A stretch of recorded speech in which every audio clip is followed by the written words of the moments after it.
Hello Warhammer explorers. Before we dive in, hit subscribe so the next transmission isn't lost to the warp. Every click tells me to keep building this universe with you.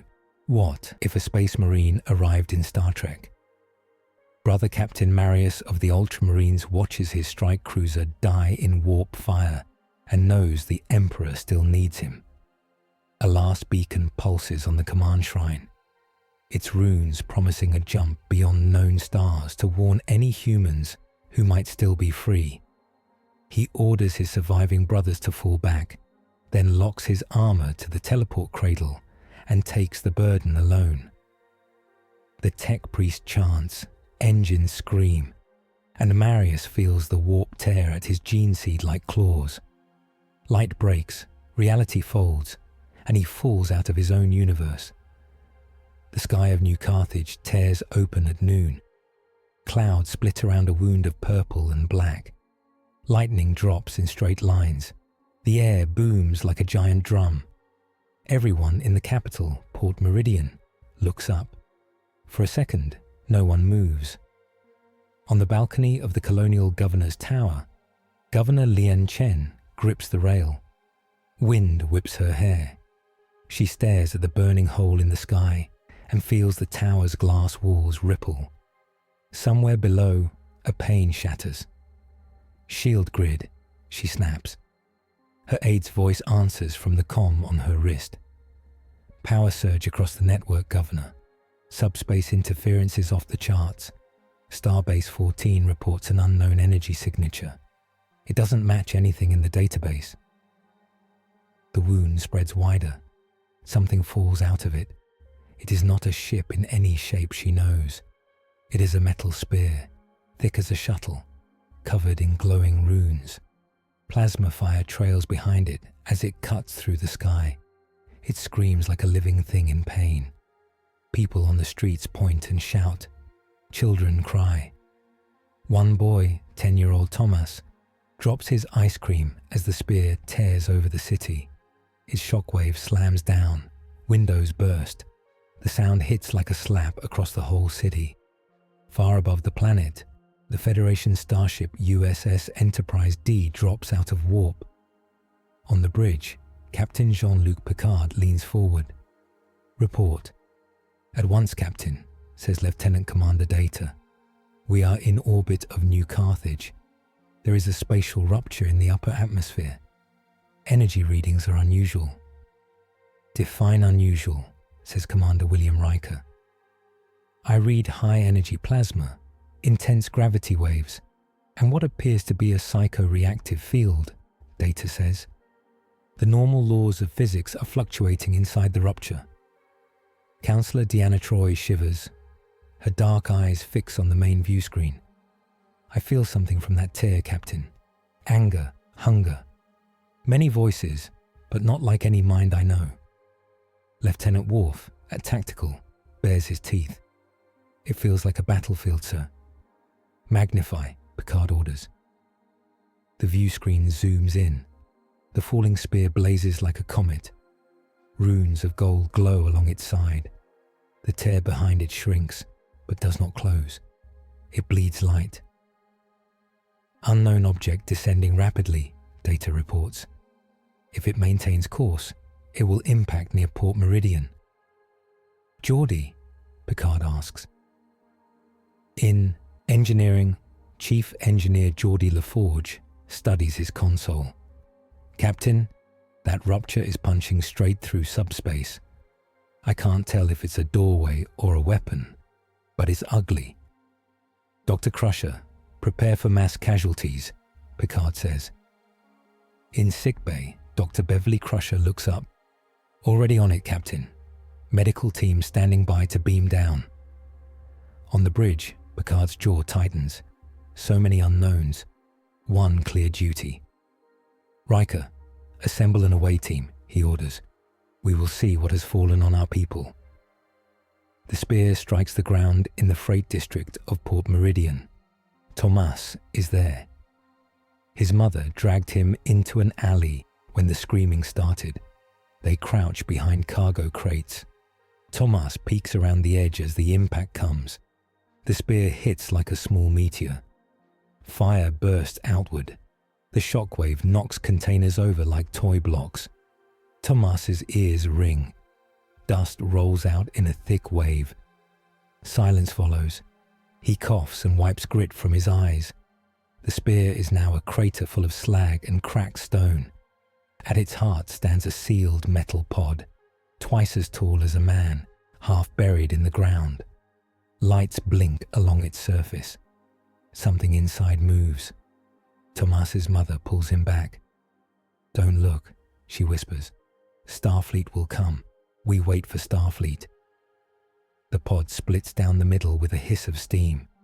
Out steps a giant in blue armor. He is almost twice as tall as any man Thomas has seen.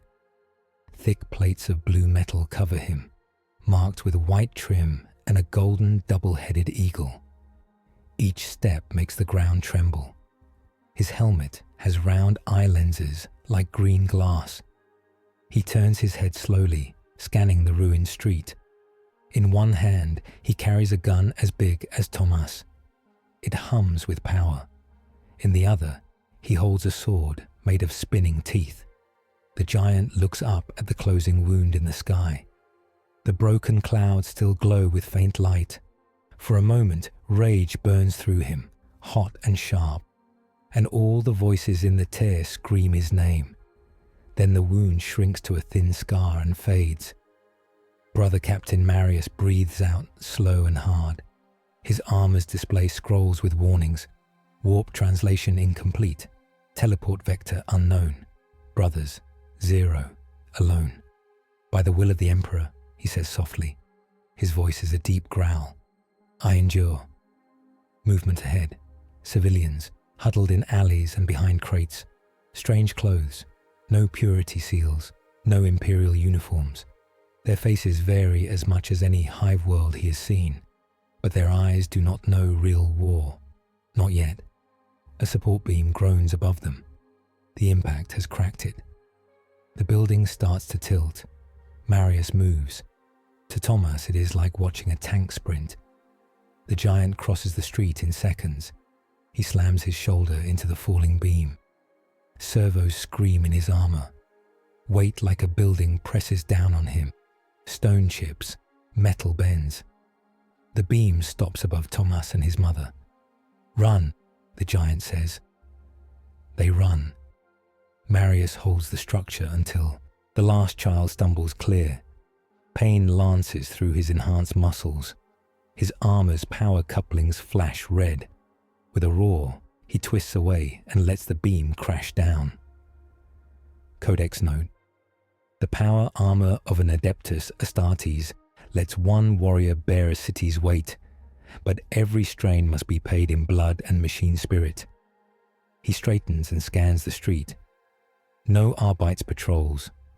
No Vox traffic with Imperial command codes.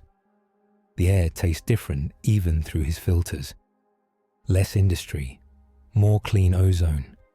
A world of humans without the smell of the Imperium. Then the warp scar in the sky flickers. A shape pushes through. It is a spinning knot of teeth and wings made of shadow. Eyes of fire glare down from a body that looks half bird, half storm. Lesser shapes tumble from it, howling, clawed and ragged. Warp spawn, demons. They swoop toward the city. Marius raises his gun. The bolter thuds. Each round he fires is a tiny rocket that explodes inside its target. The first demon bursts like rotten fruit. Black ichor rains down and burns where it lands. Civilians scream. The creatures dive, slashing at fleeing people.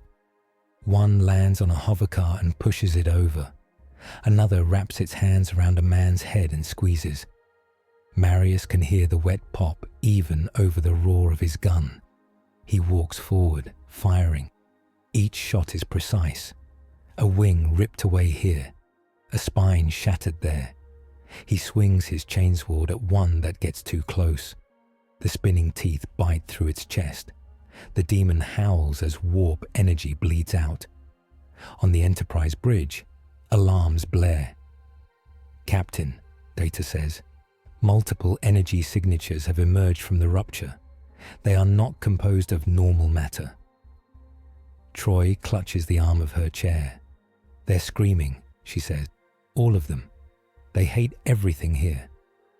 Worf's eyes narrow. Hostile entities are attacking civilians near the impact site, sir. An armored humanoid is engaging them with projectile weaponry. On screen, Picard orders. The image fills the view screen. They see the giant in blue armor walking down a street of smoke and broken stone. They see clawed things diving at him, only to be torn apart by his gun and sword. They see civilians running behind him, using his bulk as a shield. Picard stands.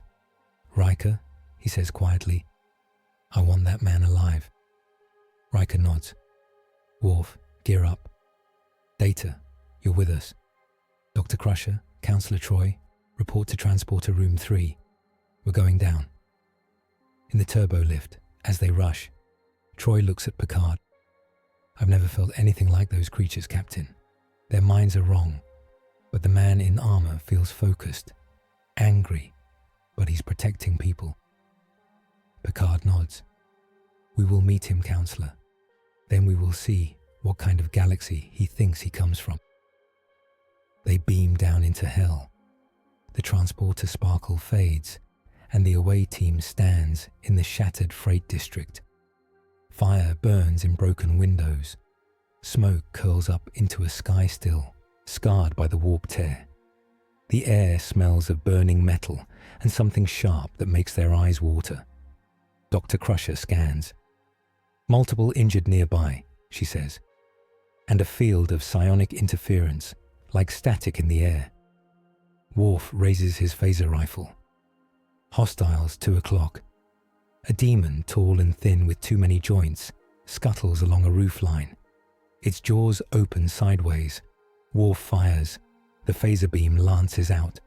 The creature explodes in a flash of multicolored light. A greasy smear twists where it fell, then vanishes. The armored man is 30 meters ahead, Data reports. He is holding position between civilians and a cluster of incoming entities. They turn a corner and see him. Marius stands in the center of the street. Children hide behind his legs. He fires a last bolter round, blowing apart a winged skull thing mid-flight. With a final howl, the remaining demons pull back, flapping up toward the fading warp scar. Marius tracks them with his gun, but does not fire. Ammunition low, systems strained. He marks the retreat, then lowers the bolter, smoke still curling from its barrel. He turns toward the newcomers. Even through his helm, he saw their strange arrival. One instant space ahead of him was empty. The next, light rippled, and they appeared. No crack of displaced air, simply a soft shimmer. Witchcraft, he thinks, or a machine trick. The leader steps forward. He is an older man, bald with calm eyes. His red and black uniform bears a small silver arrowhead. He holds no weapon. I am Captain Jean-Luc Picard of the Federation starship Enterprise, he says. We are here to help. Marius looks down at him. A human, he says. Many humans. Yet you know nothing of the Emperor. Riker glances at Picard. Friendly, he mutters, but dramatic. Troi winces as a ripple of alien fury brushes her mind. It comes not from Marius, but from the fading warp scar above. Something on the other side hates that this man stands here. Worf takes a step forward, weapon in hand. Identify yourself, he growls. State your allegiance. Marius slowly raises his bolter. Worf lifts his rifle in answer. Careful, Dr. Crusher whispers. Marius tilts the bolter up, pointing it at the sky rather than at them. He speaks. I am Brother Captain Marius of the Ultramarines, he says. A warrior of the Adeptus Astartes. I serve the Emperor of mankind.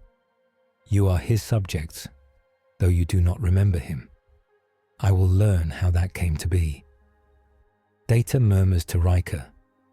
Adeptus Astartes does not appear in any Federation database. Picard nods once. Captain Marius, he says, you have saved many lives here. For that, you have our thanks. Governor Chen arrives then, coat torn, dust on her face. She runs toward them with a small escort. Captain Picard, she gasps. We lost power to the shield grid. That thing fell right through. If he hadn't held that building. She looks up at Marius. You saved my people, she says. Marius inclines his helm. It is my purpose. Troi feels the truth of that. Saving humans is not his hobby. It is his whole reason to exist. Picard looks from Chen to Marius. Governor, we will secure the area and treat the injured, he says. Then we need to understand what tore our sky and what these creatures were.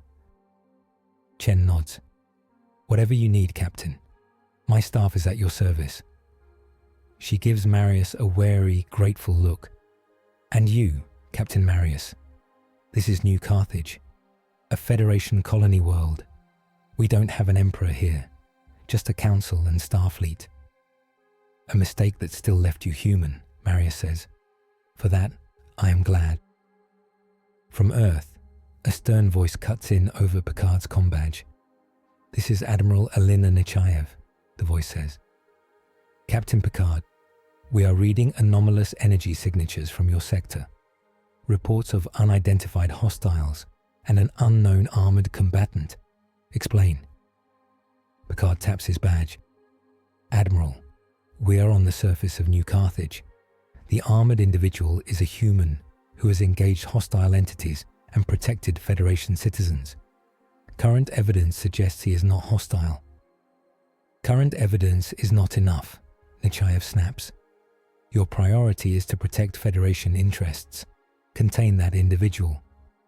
Do not allow advanced unknown technology to roam free on a colony world. And until Starfleet intelligence has a full analysis, do not trust him. The channel closes. Picard's mouth tightens. Marius watches. Their badges speak with voices from far away. Their command structure is strange and thin compared to the solid hierarchy of the Imperium. No oaths to the Emperor, no litanies. Yet the people are grateful. And the captain spoke of help, not rule. He feels the warp hiss at the edge of his mind. The tear overhead is closing, but not cleanly. It leaves a scar in reality, a line that things from his own dark sea might trace. The wound in your sky is a warp breach, he says, pointing up. A door between this real space and the immaterium, the Sea of Souls. That is how demons reached your world. It may open again. Picard looks up at the faint shimmer. Our sensors detected something like a subspace rupture, he says. But what you describe is different from anything in Federation science. Data raises his tricorder. His description aligns with the psionic and energy readings I am detecting, he says. There is a metaphysical property to the breach. Magic, Worf mutters. Warp, Marius corrects. No less deadly for being unseen. Dr. Crusher steps closer, scanning Marius. Your biology is incredible, she says. 2 hearts, reinforced bones, advanced muscle fibers. There's gene work here centuries ahead of anything the Federation has ever allowed. Who did this to you? The Emperor made us, Marius answers. He made us to fight his wars and guard his children. That includes you. Troi takes a breath. Captain, he believes that, she says softly. His loyalty is not to any government or even to himself. It is to this Emperor wherever he is. Picard nods slowly. Up to now, a strange warrior has fallen from a tear in the sky, saved a colony, and met Starfleet. Now, the galaxy prepares its answer. Data looks down at his tricorder. Captain, I am receiving a long-range sensor alert from the Enterprise, he says. Lieutenant LaForge reports an object entering the system at high warp. Its energy signature matches one class of previously encountered hostile. Picard taps his badge. Picard to Enterprise. Mr. LaForge, put it on the main screen for us. Geordie's voice comes through, tense. Aye, sir. Patching visual to your tricorder feeds. Data adjusts his device. A small hollow image flickers above it. Troi, Riker, Worf, and Marius watch. A massive cube of metal and machinery floats in space, its surface a maze of conduits and green lights. It is ugly, functional, and huge. The Borg, Picard says quietly. Marius feels the word like a new enemy's name. Borg, he repeats. A cybernetic collective, Data explains. They assimilate technology and organic life into their hive. They do not negotiate. They do not stop unless forced. Troi swallows. Pain flickers across Picard's face. Worf grips his rifle. Captain, Geordie says, they dropped out of transwarp at the edge of the system. They're holding position, but they're scanning the anomaly hard. And I think they're scanning whatever power source is in that armored man's suit too. Marius feels something brush against his mind. It is not like the warp. The warp is a storm of feelings and lies. This is cold and calculating. It pokes at the edges of his thoughts, like fingers testing a lock. He bares his teeth behind his helmet. There is something else out there, he says. Something that thinks in one voice. It is trying to map me. Troi nods, face pale. The Borg Collective consciousness, she whispers. They sense him too. His mind is loud to them. Different. Picard draws himself up. His voice becomes iron. New priority, he says. Governor Chen, begin immediate evacuation of the most vulnerable. Dr. Crusher, coordinate with local medics and get the worst of the wounded to the Enterprise. Mr. Data, Mr. Worf, you'll stay with Captain Marius and help secure this area. He looks up at the scar in the sky, then at the hollow of the cube. We now face two threats, he says. A breach in our reality that lets monsters through, and a Borg vessel that wants to learn from it. If the Borg understand this warp, they could become more dangerous than ever.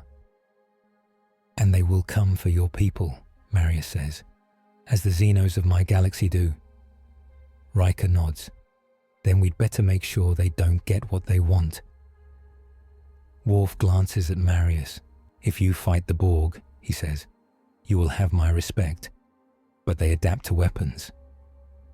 Marius racks a fresh magazine into his bolter. Then we will adapt faster, he says. That is what the Emperor made us for.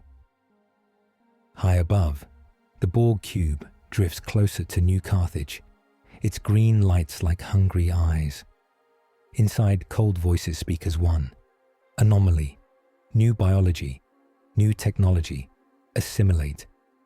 On the surface, among smoke and broken stone, a lone space marine stands beside Starfleet officers and looks up at his next war. The Borg cube hangs at the edge of the system like a dark moon. On the Enterprise-D bridge, everyone is on their feet. Distance to the Borg vessel? Captain Jean-Luc Picard asks. 2.3 astronomical units and closing, Lieutenant Commander Data says. They are advancing at 1/4 impulse. Any response to our hails? Commander William Riker asks. Data tilts his head. Audio channel opening now. The speakers crackle. We are the Borg, a cold chorus says. You will be assimilated. Your biological and technological distinctiveness will be added to our own. The voice pauses. New element detected, it adds. Transdimensional soldier. Warp interface. High strategic value. Counselor Deanna Troi shivers. They are curious, she says, about him. On the surface of New Carthage, Brother Captain Marius stands with Lieutenant Worf and Governor Lian Chen, listening to the same voice through a comm badge. His helm filters it, but he still hears the lack of soul. No joy, no hate, he says softly. Only hunger that thinks. Worf grips his phaser rifle. They have hunted us before, he says. We survived, but barely. Picard's voice comes through the badge. Captain Marius, the Borg have identified you as a target of interest. They will adapt to your weapons as they have to ours. We need a coordinated defense. Your ship has fought them? Marius asks. Twice, Picard says. We lost many people. I have history with them. Marius looks up at the faint scar in the sky. Then we will make new history, he said, with more of our people alive at the end. A distant boom rolls across the city as a piece of damaged tower collapses. Sirens wail. Fire crews race between streets. Thomas and his mother sit in a shelter now, wrapped in blankets, staring at a hollow screen that shows the cube as a tiny shape against a star. Captain, Data says from the bridge. The Borg are launching a smaller vessel. It is a sphere approximately 600 meters in diameter. Course, direct approach to New Carthage. Target, Riker asks. The warp scar, Data says, and our position in orbit. Picard's jaw hardens. Red alert. All hands to battle stations. Mr. Worf, return to the ship. Worf looks at Marius. With respect, Captain, he says into his badge. We will need ground defense if Borg drones beam down. I recommend leaving a security element with Captain Marius. Picard thinks for half a second. Approved, he says. Worf, Data, you remain planetside with the away team and coordinate with Captain Marius. We will engage the sphere. Acknowledged, Worf says. On the bridge, Chief Engineer Geordie LaForge glances up from his console. Captain, I've got a reading from the warp scar, he says. Its energy profile is changing. It's like the Borg are pinging it with some kind of modulation. Trying to talk to it? Riker asks. Or trying to crack it open, Geordie says. Picard turns to helm. Ensign Wesley Crusher, plot an intercept course with the sphere. Keep us between it and the planet. Wesley's fingers fly over the controls. Course laid in, sir. Engage, Picard says. The Enterprise swings in space, saucer section catching the light of the system's star.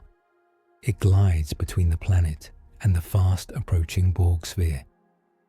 On the main viewer, the sphere grows from a distant dot to a looming globe of metal and green light. Range, Picard asks. 50,000 kilometers and closing, Data reports from the surface, reading the feed on his tricorder. His voice reaches the bridge through open comms. The sphere is powering weapons. Picard stands straighter. Fire phasers. Orange beams lance out from the Enterprise's saucer and nacelles. They rake across the Borg hull. Sparks fly, metal boils and cracks. Their shields are adjusting, Worf says from the tactical station on the bridge, his image on a side screen. Phaser effectiveness decreasing. Photon torpedoes, Picard orders. Blue-white torpedoes streak out and slam into the sphere. For a moment, cracks of light spider across its surface. Then green energy washes over them, dampening the blast. Minimal damage, Geordie says. They soaked it. On the surface, the air suddenly tingles. Dr. Beverly Crusher, bent over a stretcher in the freight district, looks up. What was that? She asks, scanning. Data holds up his tricorder. The Borg sphere has emitted a coherent gravimetric pulse, he says. It is interacting with the warp scar. Above the city, the faint wound in the sky brightens. It stretches, pulling at its own edges, as if hands are prying it wider. A low, thin whine begins, too high for normal humans to hear. Marius hears it clearly. They are forcing the door, he says. Riker's voice comes over comms. Enterprise to away team. We're taking fire. The Borg are trying to create some kind of link between the scar and their ship. As if to prove his words, a beam of green light shoots down from the sphere. It strikes the scar dead center. The wound flares, turning vivid purple. A tornado of warp energy twists down toward the surface. The first Borg drones appear inside it. They are humanoid shapes, part flesh, part metal. Their eyes glow pale green. Tubes and wires snake through their skin. Some have tools where hands should be. Others have weapons built into their arms. They fall out of the spiral like black rain, slowed at the last second by transporter glows. They land on rooftops, in streets, on the cracked freight yards. Green latticework grows under their feet as nanites burn into the ground. Borg drones materializing in the city, Data reports. They are converging on the warp scar's ground projection coordinates. Troi presses a hand to her temple. And they're reaching for it, she whispers.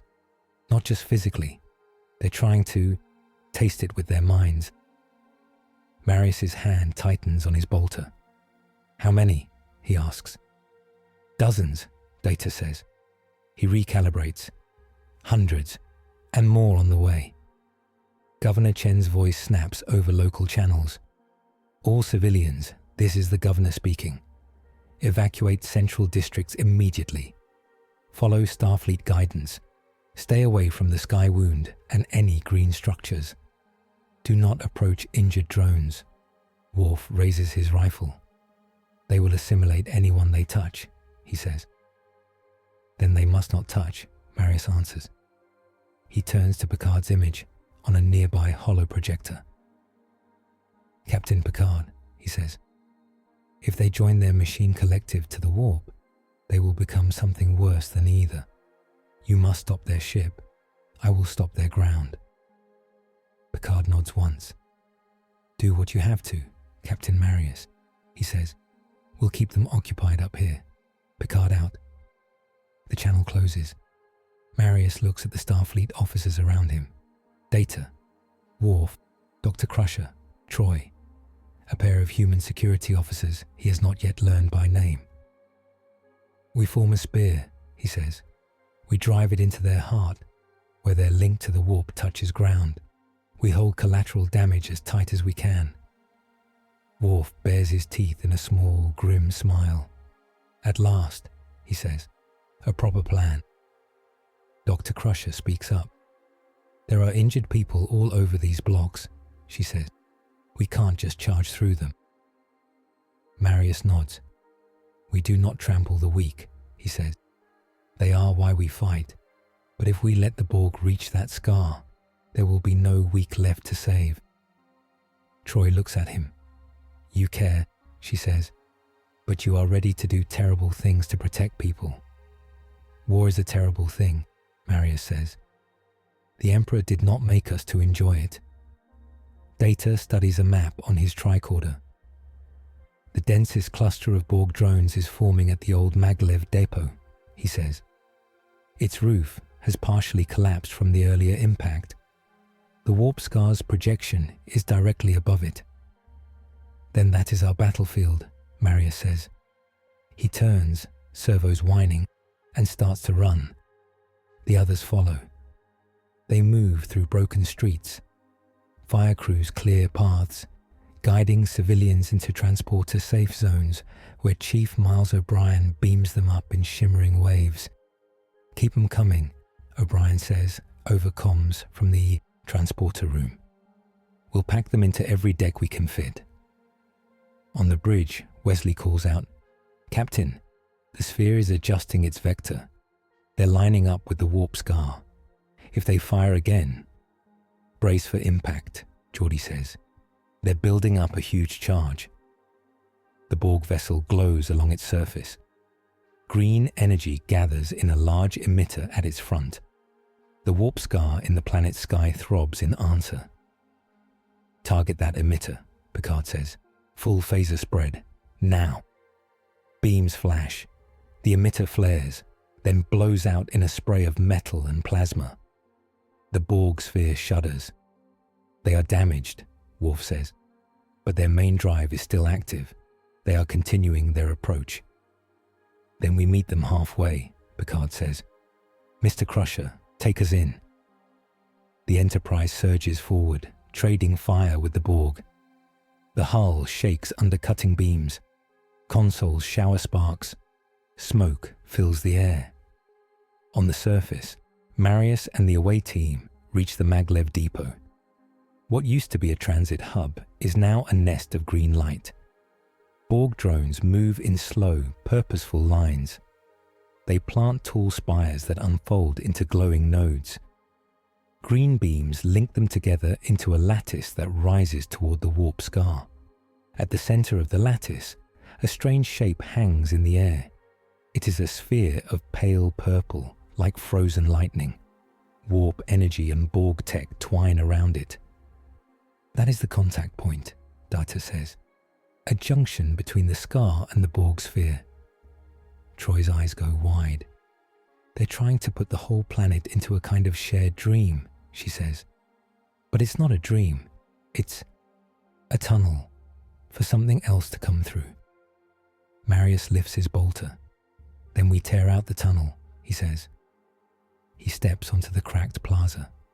Borg drones turn toward him, heads tilting in unison. Green targeting beams sweep his armor. New vector, the collective voices say from their mouths and from the air itself. Adeptus Astartes. Designation, Marius.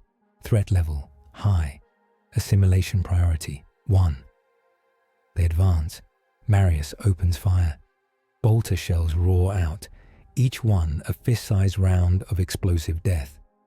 Drones lose limbs and heads. Their mechanical implants spray sparks. Some still crawl forward, dragging broken bodies, hands reaching. Worf and the security officers fire phaser rifles, beams slashing through drones, cutting them down. Data moves with inhuman speed, flipping one drone over his shoulder and ripping out its power conduits in one smooth motion. Dr. Crusher stays behind cover, pulling the wounded clear when she can, phaser set to heavy stun at her belt. Troi ducks low, heart hammering. Fear and cold purpose crash in her head like waves. Left flank, Worf shouts. A cluster of drones tries to outflank them through a side corridor. Marius turns, charges, and slams into them like a train. His chainsword roars, teeth chewing through metal and flesh. He uses his massive body as a wall, blocking the corridor, letting Worf and the others fire over his shoulders. Green beams suddenly wash over his armor. Marius feels the impact. He has walked through lasfire and plasma storms. These beams are different. They crawl, seeking patterns. The machine spirit in his armor screams warning prayers as nanites bite at his systems. Data sees readings spike. They are attempting to adapt to his armor, he says. They are rewriting energy frequencies on the fly. Marius growls a litany under his breath. By bolt and blade, by gene and steel, he murmurs. I reject the alien hand. He slams into another drone, crushing it underfoot. A group of Borg raises strange new devices. They look like black rods tipped with rings of spinning metal. They point them at Marius. A field washes over him. Suddenly, the world goes quiet. Not in sound, but in soul. For his whole life there has been a presence at the edge of his mind. The distant golden weight of the Emperor's will. The hum of the warp, even when warded. Now, for a heartbeat, it all goes away. Marius staggers. To Troi, it is like a lamp going out. What just happened? She gasps. Data checks his readings. Localized null field, he says. They have created a bubble where psionic and warp-linked phenomena are suppressed. Dr. Crusher's scanner beeps. His neural activity pattern just changed, she said. He's less connected to whatever he was connected to before. and his muscles just lost 6% of their output. Marius grits his teeth. The world feels thinner. His second heart hammers. His enhanced senses are a little slower. His armor's servos strain. The Borg fire again. The null field hits him a second time. His vision blurs. Pain spikes in his gene-enhanced bones. He hears the faint crack of something in his chest. He falls to one knee. "Captain," Worf shouts. 2 drones close in, assimilation tubules extending from their arms. They jab at Marius's neck joints. He snarls and smashes one aside, but the other gets close enough to touch. Tubes scrape against his gorget. Sparks fly as his armor's auto-shock systems blast them. For an instant, the Borg Collective brushes against his mind. Cold code meets burning faith. So many voices, so much order. No room for doubt or fear, no room for corruption. "You fear the warp," the Collective whispers inside his skull. "We will end it. Join." He rips the drone's arm off and crushes its head. Troi staggers. She hears a faint echo of the same words, like a shadow whisper. Marius forces himself upright. His whole body hurts. The link to the Emperor feels faint, as if he is shouting across a great distance. But the Emperor is still there. "I do not join," he growls. "I serve." He looks at the Borg devices. "Those rods," he says. "They are what hurt me." Dieter nods. "Agreed," he says. "Their null field suppresses the warp. Your physiology and armor appear to draw partially on that energy. Without it, you are closer to a baseline, though still formidable. They weaken you," Dr. Crusher says, "by turning off whatever makes you more than human." Worf bares his teeth. "Then we break them first," he says. Marius thinks fast. Phasers cut, bolters blast, but the Borg adapt. Already, some drones are shrugging off phaser blasts that would have stunned them before. Their shields shimmer at new frequencies. "We must change our attack faster than they change defense," he says. "Your beam weapons are strong, but predictable. My bolter is strong, but limited in ammunition. We must use the city." He looks up at the Maglev depot's cracked roof and hanging support beams. "Data," he says. "Can you calculate which parts of that structure we can drop without killing people below?" Data's fingers move. "Yes," he says after 1 second. "If we collapse the outer ring of supports, the central depressed area will cave in. Drones at the heart of their lattice will be crushed. Civilians are clear of that zone." Troi stares. "You're going to bring down the roof on them," she says. "Controlled collateral," Marius says. "A lesser ruin to stop a greater one." Dr. Crusher's jaw tightens, but she nods. "If it saves the rest of the city," she begins. Worf's eyes gleam. "A bold tactic," he says. "I approve." Data points at highlighted spots on his tricorder map. "Phaser fire here, here, and here," he says, "will destabilize the supports most efficiently." Marius raises his bolter. "I will take that side," he says. "You focus on the others." They move. Borg drones fire null rods and cutting beams. Marius takes another field on his armor. His knees buckle, but he forces himself on. He chants as he runs, "By the blood of Guinan, by the will of the Emperor, I will not fall." He fires shell after shell into one thick concrete pillar. Cracks race through it. Across the plaza, Worf and the security officers fire sustained phaser bursts into another pillar. It glows red, then white. Data picks up a dropped Borg rod, scans it, and reprograms his own phaser in mid-fight. "Adjust modulation every 3 seconds, he tells the others. "Randomize within this band." "Done," Worf says, tapping commands with thick fingers.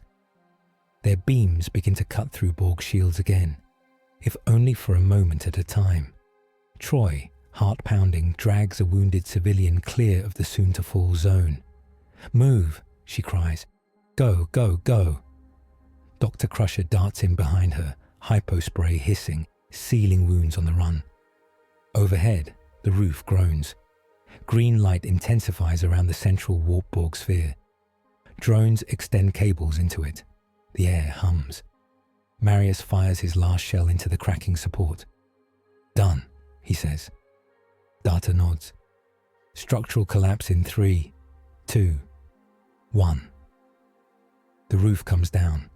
Concrete and steel drop into the central depot area, like a giant hammer. Borg drones look up with blank faces as thousands of tons of rubble crash down on them. The central lattice shatters. Green beams cut off mid-glow. The warp Borg sphere flickers, then implodes in a burst of dirty purple light. The shockwave knocks everyone off their feet. Troi hits the ground. Worf lands hard but rolls. Data digs his fingers into the pavement and holds fast. Marius plants his sword point down like a stake and braces. Dust and debris billow out. When it clears, the central depot is a deep crater full of crushed metal and sparking green lights. Only a few drones still crawl there, legs broken, implants severed. The warp scar in the sky dims. The tornado funnel that had begun to twist downward vanishes. Geordie's voice comes through on open comms. "Whatever you just did down there, do it again," he says. The feedback from that collapse just hit the sphere. Their link is unstable. On the Enterprise bridge, alarms shift pitch. "Captain," Worf's counterpart on the bridge says, "the Borg sphere's power grid is fluctuating. Some of their weapon systems are offline." Picard grips the arm of his chair. "Mr. LaForge, exploit it." "You got it," Geordie says, firing phasers at the weak spots. Beams of light stab out again. This time, they punch deep. Explosions blossom across the sphere's surface. "Their hull is failing," Wesley says. "They're losing structural integrity." On the view screen, the Borg sphere comes apart. It splits along glowing lines, then breaks into tumbling chunks. A final burst of green light washes over space, then fades. "The sphere is destroyed," Data says from the surface, reading higher level feeds. The main cube remains at system edge, observing. Picard exhales slowly. "One threat contained," he says, "for the moment." On the ground, Marius straightens. His whole body aches. His armor reports dozens of microfractures. His gene seed organs strain to keep him moving in the aftermath of the null fields. He looks at the crater. Borg parts twitch. He sights down his bolter at one half-crushed drone that still tries to crawl toward a bit of glowing green metal. Click. Empty. He lowers the weapon. Worf walks up beside him. "You have fought well," the Klingon says, "as a warrior should." Marius nods once. "As have you," he says. "You fight with honor, yet with care for your people. The Emperor would respect that." Troi walks up, brushing dust from her hair. "You saved the city," she says, "without just burning it." Marius looks at her. "I was made to save humans," he says, "not only to kill their enemies." Dr. Crusher checks her tricorder. "Casualties are heavy," she says quietly, "but they could have been much worse if that link had stayed open." Governor Chen's voice comes through, strained but steady. "This is Chen," she says. "Our central districts took damage, but we're still standing. Captain Picard, Captain Marius, thank you." Marius looks up at the sky. The warp scar is still there, smaller, but still a wound. "The war is not over," he says. "The door still stands, even if the Borg's hand is cut." Codex note: when a space marine chooses the battlefield itself as a weapon, it is because he has weighed stone and steel against human lives and found the sacrifice acceptable. Up to now, they have fought off a Borg spearhead and kept the warp breach from becoming worse. Now, They must decide how far they are willing to go and what kind of galaxy they want to save. Hours later, a war council gathers in the Enterprise's observation lounge. Large windows look out at the stars and the distant Borg cube. The table is scattered with pads and glowing schematics. Picard sits at the head of the table. On his right are Riker, Troi, and Dr. Crusher. On his left sit Data, Worf, and Geordi. Governor Chen appears as a hollow at one end of the table. Admiral Alina Nechaev's severe face looks out from a wall screen. At the far end, colossal even-seated, is Brother Captain Marius, armor dim in shipboard light. Ensign Wesley Crusher sits toward the side, trying to look serious and not stare too much at the giant super soldier. Guinan leans quietly against a wall near the back, golden eyes thoughtful. Picard begins. "Here is what we know," he says. "A human warrior calling himself an Adeptus Astartes has arrived through a warp breach from another reality. That breach allows entities we would call demonic to enter our space. The Borg have tried to interface with that breach and were partially destroyed. The main cube still watches. We have won a battle. We have not won this war." He looks at Marius. "Captain Marius," he says, "your tactics were effective, if extreme. You have our thanks, but we now must discuss what comes next." Nechaev's voice cuts in from the screen. "What comes next," she says, "is containment. That breach is a strategic nightmare. The Borg just got a look at something bigger and stranger than anything in our database. We cannot allow a trans-dimensional door to stay open on a Federation world." "Agreed," Geordi says. "The scar is quieter now, but it's still leaking weird energy into subspace. Our warp field equations keep trying to rewrite themselves around it." Data nods. "The warp breach appears to be a different phenomenon than our standard warp drive," he says. "Yet they interact. The Borg are likely to keep experimenting." Troi glances at Marius. "And they're fascinated by him," she says. "His mind, his biology, his connection to this warp." Worf folds his arms. "We cannot keep him on a colony world full of civilians," he says. "He draws enemy attention." Marius looks around the table. "And yet I also beat back your enemies," he says.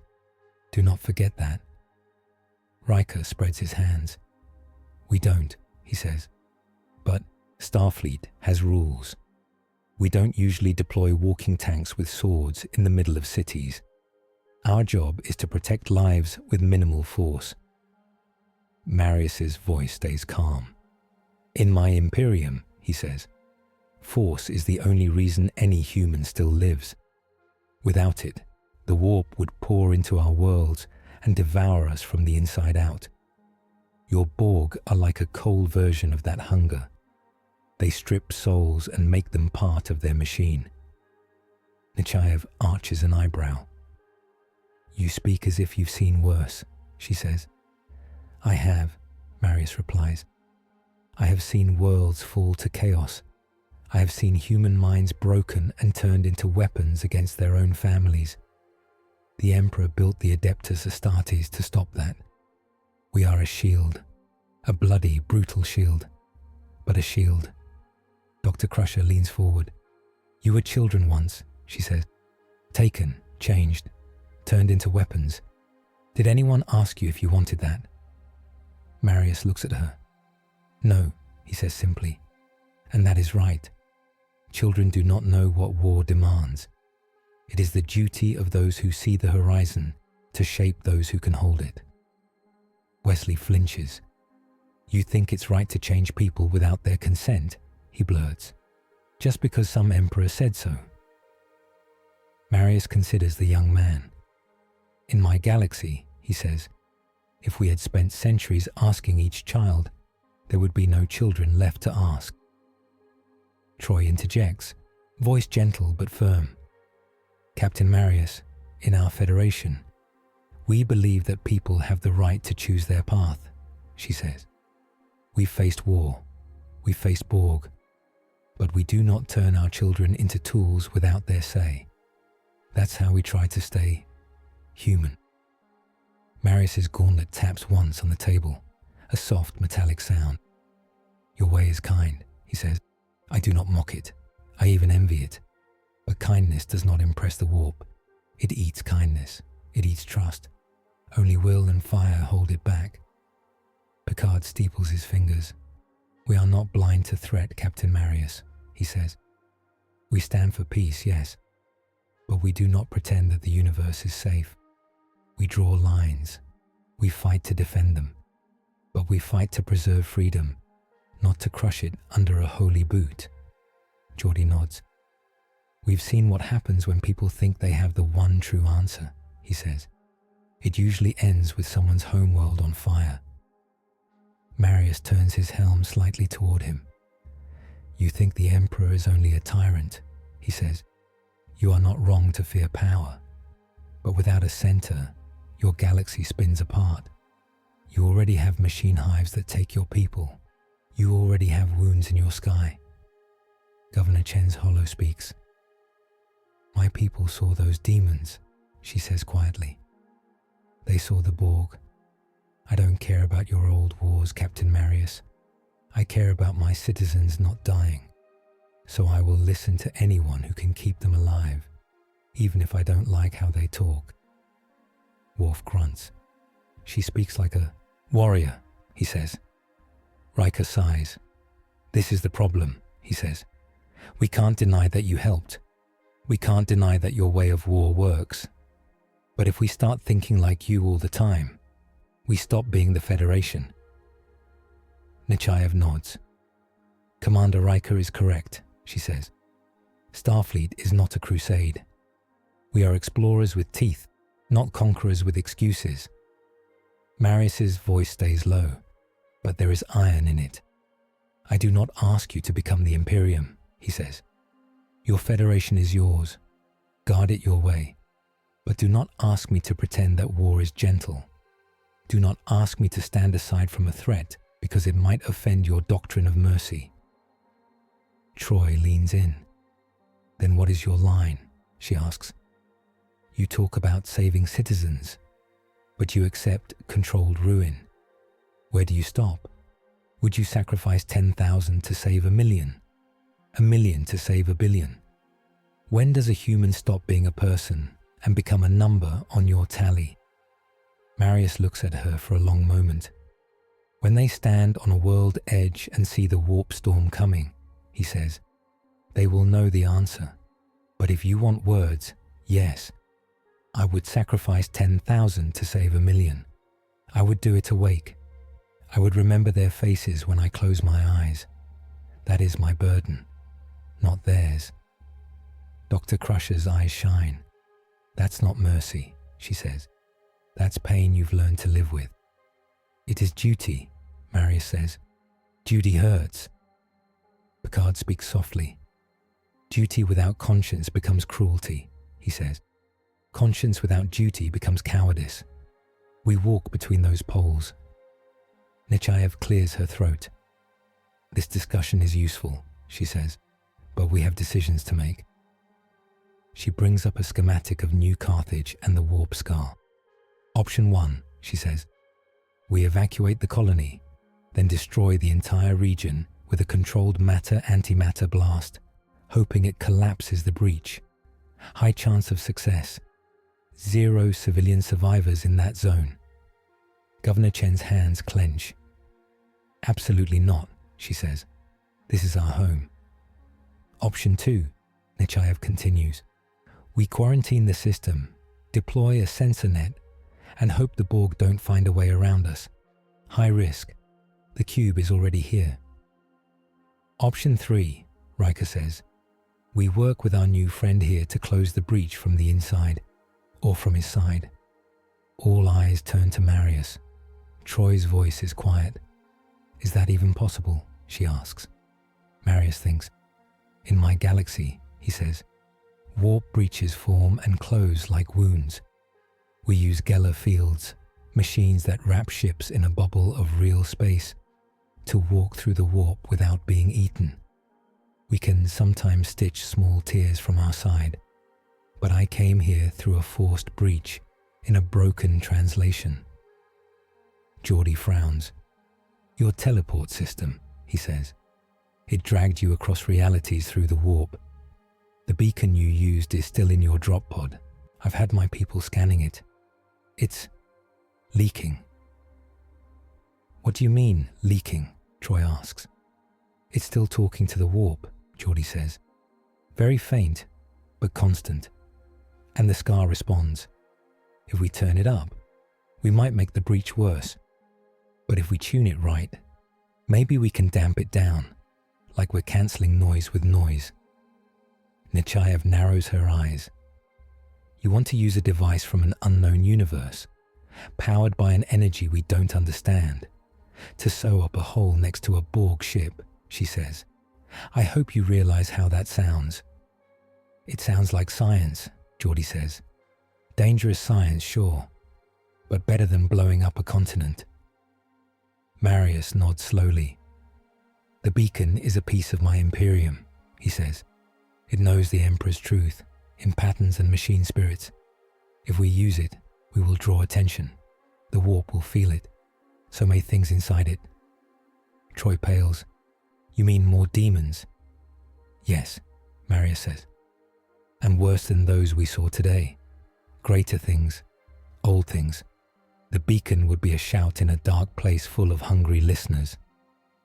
Silence. Guinan speaks for the first time. I know what it feels like, she says quietly, when the universe notices you and decides to take an interest. The Borg did that to my people. It did not end well. She looks at Marius. You are used to having gods and monsters watching, she says. We are not. We like being small. We like being overlooked. Marius inclines his head. I understand, he says, but small things are easy to crush. The warp and your Borg do not care if you want to be left alone. Nechayev sighs. We cannot let the Borg have this breach, she says. We cannot abandon a colony without a fight, and we cannot let unknown demons pour through. So, Commander Riker's option 3 appears to be the only one that does not end with our strategic planners screaming. Picard nods. We coordinate, he says. Starfleet science, Captain Marius's knowledge, and Governor Chen's local people. We attempt to damp the breach with his beacon, while keeping it shielded from Borg scans as much as possible. Worf speaks. We will need strong defenses around the beacon, he says, and around Captain Marius. The Borg will come for both. Then we will give them a target rich in surprises, Riker says. Troi looks uneasy. And if we fail, she asks. Picard meets her eyes. Then we reassess, he says, including Admiral Nechayev's first option. Marius nods. I will help you, he says. Not only because your world holds humans, because if the Borg learn warpcraft, they might reach my Imperium one day. I will not gift them that horror. Nechayev gives a short nod from the screen. All right, she says. Picard, you have provisional authority to act. Keep me updated, and keep that captain on a short leash. Her image vanishes. Governor Chen's holo looks at Marius. Whatever our different beliefs, she says, my people are alive because you were here. So I'll take your help, but I want safeguards. No weapons without Starfleet oversight.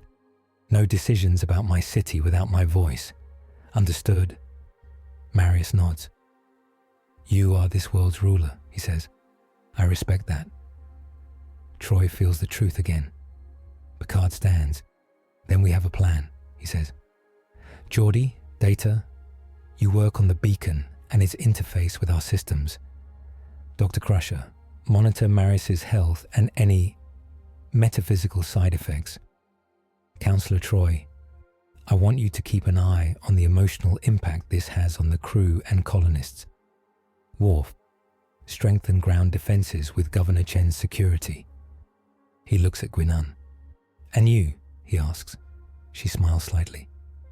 I'll do what I always do, she says. Listen, sometimes the universe whispers before it screams. The council breaks. As they leave, Wesley hangs back, looking at Marius. Captain Marius? He asks. The Space Marine turns his helm toward the young man. Yes, he says. Back there, Wesley says, when you said it was right that no one asked you. I'm not sure that's true. I'm not sure anyone has the right to decide a child's whole life like that. Marius is quiet for a moment. In my life, he says, I have watched planets burn because no one decided hard things soon enough. I have killed boys your age who had demon eyes. I know what slow choices cost. He leans in slightly. But you are in your Federation, he says, not my Imperium. Here, you should fight for the right to choose. If you ever wield power, remember what this room felt like today. Remember that your kindness must stand in front of someone else's fear, not behind it. Wesley swallows. I will, he says. Marius nods once and rises, armor humming. Later, in main engineering, Geordi, Data, and Marius stand around the open warp beacon taken from the drop pod. It floats in a containment field. It looks like a chunk of metal shrine, all skull motifs and golden eagles. Runes glow faintly along its surface. Small arcs of blue energy dance between its poles. Geordi adjusts his visor. This is the weirdest piece of tech I've ever seen, he says. It's like someone built a transporter, a warp core, and a religious altar in one. Marius nods. It is a holy device, he says. It speaks to the warp in patterns that bind. It is also a machine. The Mechanicus says there is no line between sacred and functional. Data taps a pad. We have mapped its energy output, he says. If we amplify this band, the breach responds. If we invert the phase, it dampens slightly. But greater amplitude creates stronger response on both. Geordi looks at Marius. There's something else, he says. When we feed power into it, its energy signature tries to rewrite our own fields. Our warp core started humming in a slightly different key. That is the machine spirit, Marius says. It wants to make your ship more like an imperial vessel, so it can work with it. You must keep it on a leash. Do not let it rewrite things you cannot change back. Geordi speaks.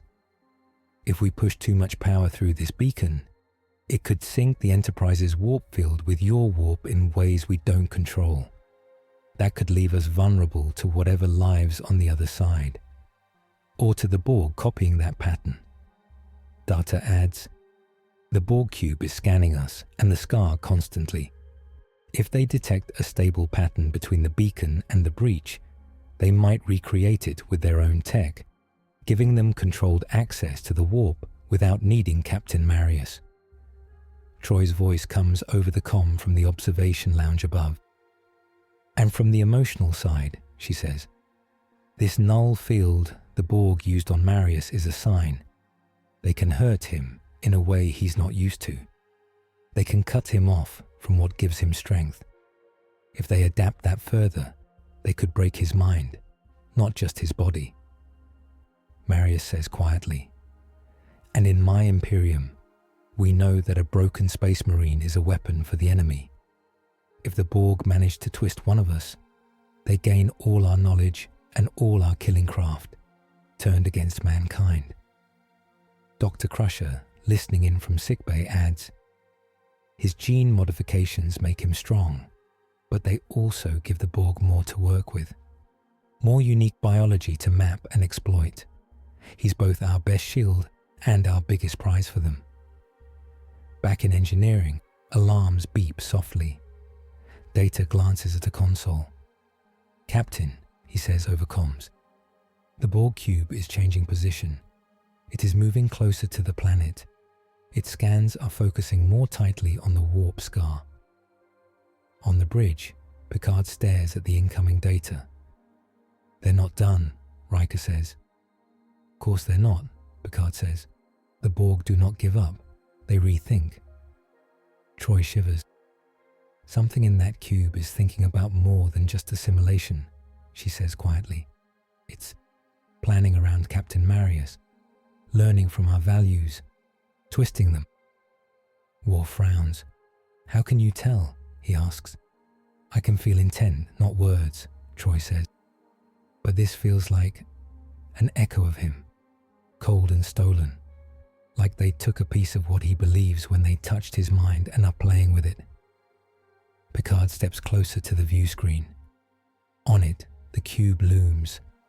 Tiny green lights rearrange on its surface, forming new patterns, like a machine thinking. "We have drawn a smarter foe," he says. "One that understands both the warp and us better than it did yesterday." Riker nods slowly. "And the next time it comes," he says, "it won't just hit harder, it'll hit where we care." Picard looks toward the turbo lift, toward where Marius rides up from engineering. "We will be ready," he says, "or we will learn, quickly." The doors open. Marius steps onto the bridge. "We have a way to pinch your scar," he says, "at least for a time. But to use it, we must stand close to the wound, and your new enemy will strike there." Picard nods. "Then that is where we stand," he says. Outside, in the dark between stars, the Borg cube slows its drift. Deep inside its metal guts, new chambers come online. A cluster of drones around a strange core of green and shimmering purple begin to pulse in a slow, steady rhythm. A voice forms inside the collective, a new node of focused will. "We are Borg," it says. "We will save humanity from chaos by removing choice. We will close the warp by closing minds, beginning with the one called Marius." It reaches its attention toward the scar and the ship that circles it. The real war is just beginning. In the Enterprise-D's observation lounge, the stars look quiet. No one at the table is calm. On the wall screen, the Borg cube hangs at the edge of the system. New lights pulse on its surface in slow, steady waves, like a giant metal heart. Data taps a control. The image zooms in, then shifts to a schematic. "We are seeing structural changes," he says. "The cube is creating a new internal node. Energy flows converge here." Geordi points at the glowing core. "This node is feeding both their scanners and their adaptation routines," he says.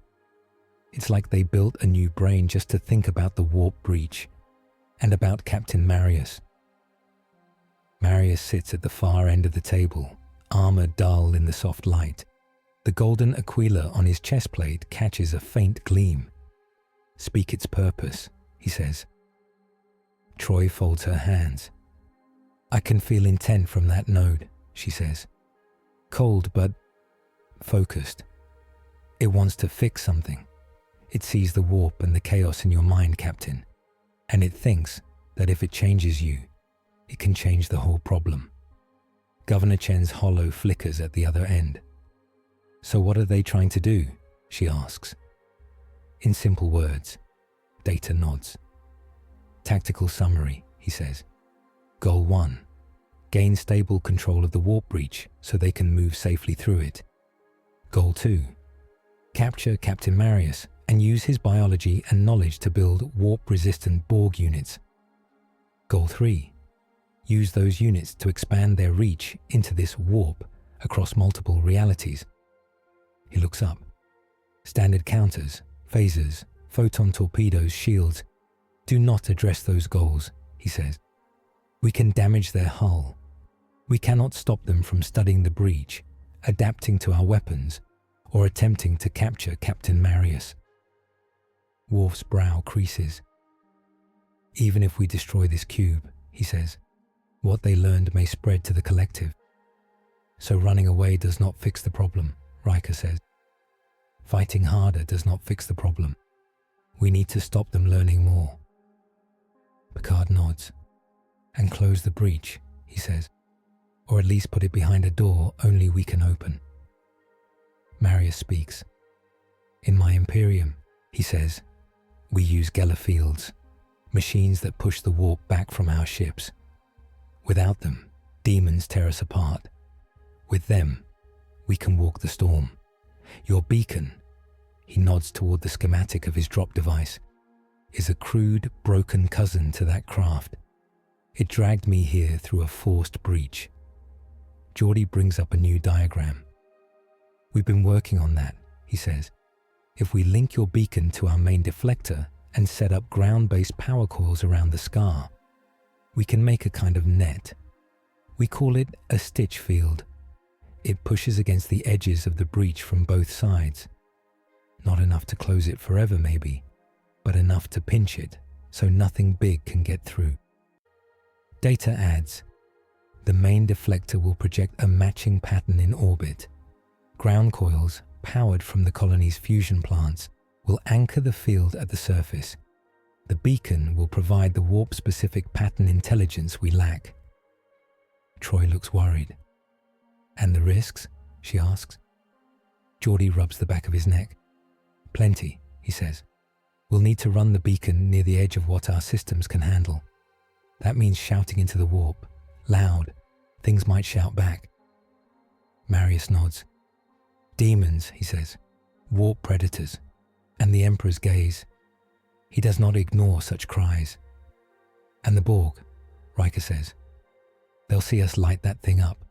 That new node of theirs will want in. Picard looks around the table. Standard counters fail because this is not a standard fight, he says. Phasers and torpedoes, yes, but also faith and fear and whatever passes for magic in Captain Marius's world. If we treat this like a normal Borg encounter, we lose. Up to now, they have reacted to attacks and put out fires. Now, they choose the battlefield and invite the main blow. Governor Chen's hollow straightens. Then we give them one target, she says. We set up your net under the scar. We protect it with everything we have. If the Borg want Captain Marius and the breach, they have to come through us there. Nechaev's face appears on a corner of the screen, patched in from Starfleet Command. I don't like leaving the initiative to the enemy, she says, but this may be our best chance to learn how to hurt them in this new game. Proceed. But remember, if this goes out of control, we cannot risk the entire Federation for one colony. Marius meets her eyes through the screen. You will do what you must, he says. So will I. The meeting breaks. Orders ripple out. On New Carthage, work begins. Under the scarred sky, Starfleet engineers and local workers assemble a ring of tall silver pylons around the cratered Maglev depot. Each pylon hums softly and glows blue at the tip. Cables snake back to fusion plants and emergency power cells. Geordi stands by one, tricorder in hand. Pylon 3 online, he calls. Power flow at 70%. Keep it steady. Marius watches. This is like raising a void shield, he says. But inside out. It's a patchwork, Geordi says. Your beacon's pattern. Our field tech. Colony power boosts. It should work, as long as nothing pushes too hard from the other side. Farther back, Troi and Dr. Crusher move among civilian volunteers. Some string up temporary shelter tents. Others carry supplies. A few stare at the sky, eyes hollow. Troi pauses beside Tomas and his mother. The boy clutches a small toy model of the Enterprise. Are we safe here? Tomas asks. Troi kneels. She feels the pressure in the air like a storm to come. We are doing everything we can, she says. The best ship in Starfleet is watching over you, and the big man in blue armor is on our side. Tomas glances over at Marius. He held up a whole building, he says quietly. He didn't run. I won't run either. His mother pulls him close. You will if they tell you to, she says. bravery and foolishness look the same from far away. Troi smiles faintly. "Listen to your mother," she said. "We need smart bravery today." At the crater's center, the beacon hangs inside a force field. It pulses with a slow golden light. Data stands at a console nearby. "Beacon ready," he says. "Deflector link established. Stitch field power at 20%. We can raise it on command." Marius looks up. The warp scar still marks the sky. Thinner than before, but still wrong. Sometimes, if he stares too long, he thinks he sees shapes moving inside it. Wings, eyes, things that once had names in old Terran myths. He feels the Emperor's presence like a faint sun behind thick cloud. Then, for a moment, something else brushes his mind. Not the warp, not Borg cold. Something old and watchful, like a hand resting on his shoulder and then gone. He looks around. Guinan stands near the back of the worksite, hands folded, watching the beacon. She meets his gaze and tilts her head. "Feel it?" she asks softly. He nods. "Many eyes," he says. "Some kind, some not." She looks at the sky. "The universe is paying attention to this little patch of ground," she says. "I don't know if that's good." In orbit, the Enterprise-D tracks the Borg cube. Worf stands at tactical. "The cube is changing position," he says. "Course, inbound, slow approach." Riker leans forward. "Weapons?" he asks. "Shields up, phasers ready," Worf replies. "But they have not powered their main cutting beams." "They don't need them yet," Picard says. "They know we'll come to them, or they will send something to us." Data's voice comes over the comm from the surface. "Captain, the cube is deploying a secondary vessel," he says. "Smaller than the previous sphere. Shape, elongated, with a pointed forward section. It resembles a spear." On the view screen, a dark spike detaches from the cube and drifts forward. Green energy curls around it like mist. Troi, on the surface, stiffens. "It feels focused and proud," she says over the open channel, "like a mind that knows it is special." Marius hears her words. He can feel it too. A distant pressure. A mind inside the collective, but set apart. "They have chosen a champion," he says. Data's fingers fly over his console. "The spearship is charging a transwarp drive," he says. "Trajectory, straight line injection into low orbit, above New Carthage, then exponential deceleration. It is going to punch through our position with speed alone." Geordi swears softly. "We can hit it, but if we knock it off course, it might crash into the planet," he says. "If we don't, it rams the scar." Picard's voice comes through. "Mr. LaForge, Mr. Data, can you predict their exact emergence point?" he asks. "Yes, sir," Data says. "Overlaying now." An orange marker appears in the air above the beacon. That is where the spearship will tear into normal space. Marius grips his bolter. "Then that is where it will find me," he says. Picard's tone is hard. "Captain Marius, you will not face this alone," he says. "Worf, Riker, and an armored security team will take up positions around the beacon. Our phasers will cover you from orbit. We are not the Imperium. We do not send one man to die if 10 can stand." Marius nods. "Then 10 will stand," he says. "Up to now, they have built a net and dared the Borg to strike. Now, the Borg send their first true champion, and the battle will cut past metal into minds." The spearship tears into the atmosphere. From the ground, it looks like a black star falling. Fire blooms around its tip. The sky screams. The warp scar brightens, pulsing in time with its approach. In orbit, the Enterprise fires phasers. Beams stab into the falling spear. Green shields flare. Parts of its hull burn away. but it keeps coming. Shields down to 60%, Worf reports. They are diverting power from their own hull integrity to protect whatever is inside. Keep firing, Picard says. Bleed them. On the ground, the air pressure drops.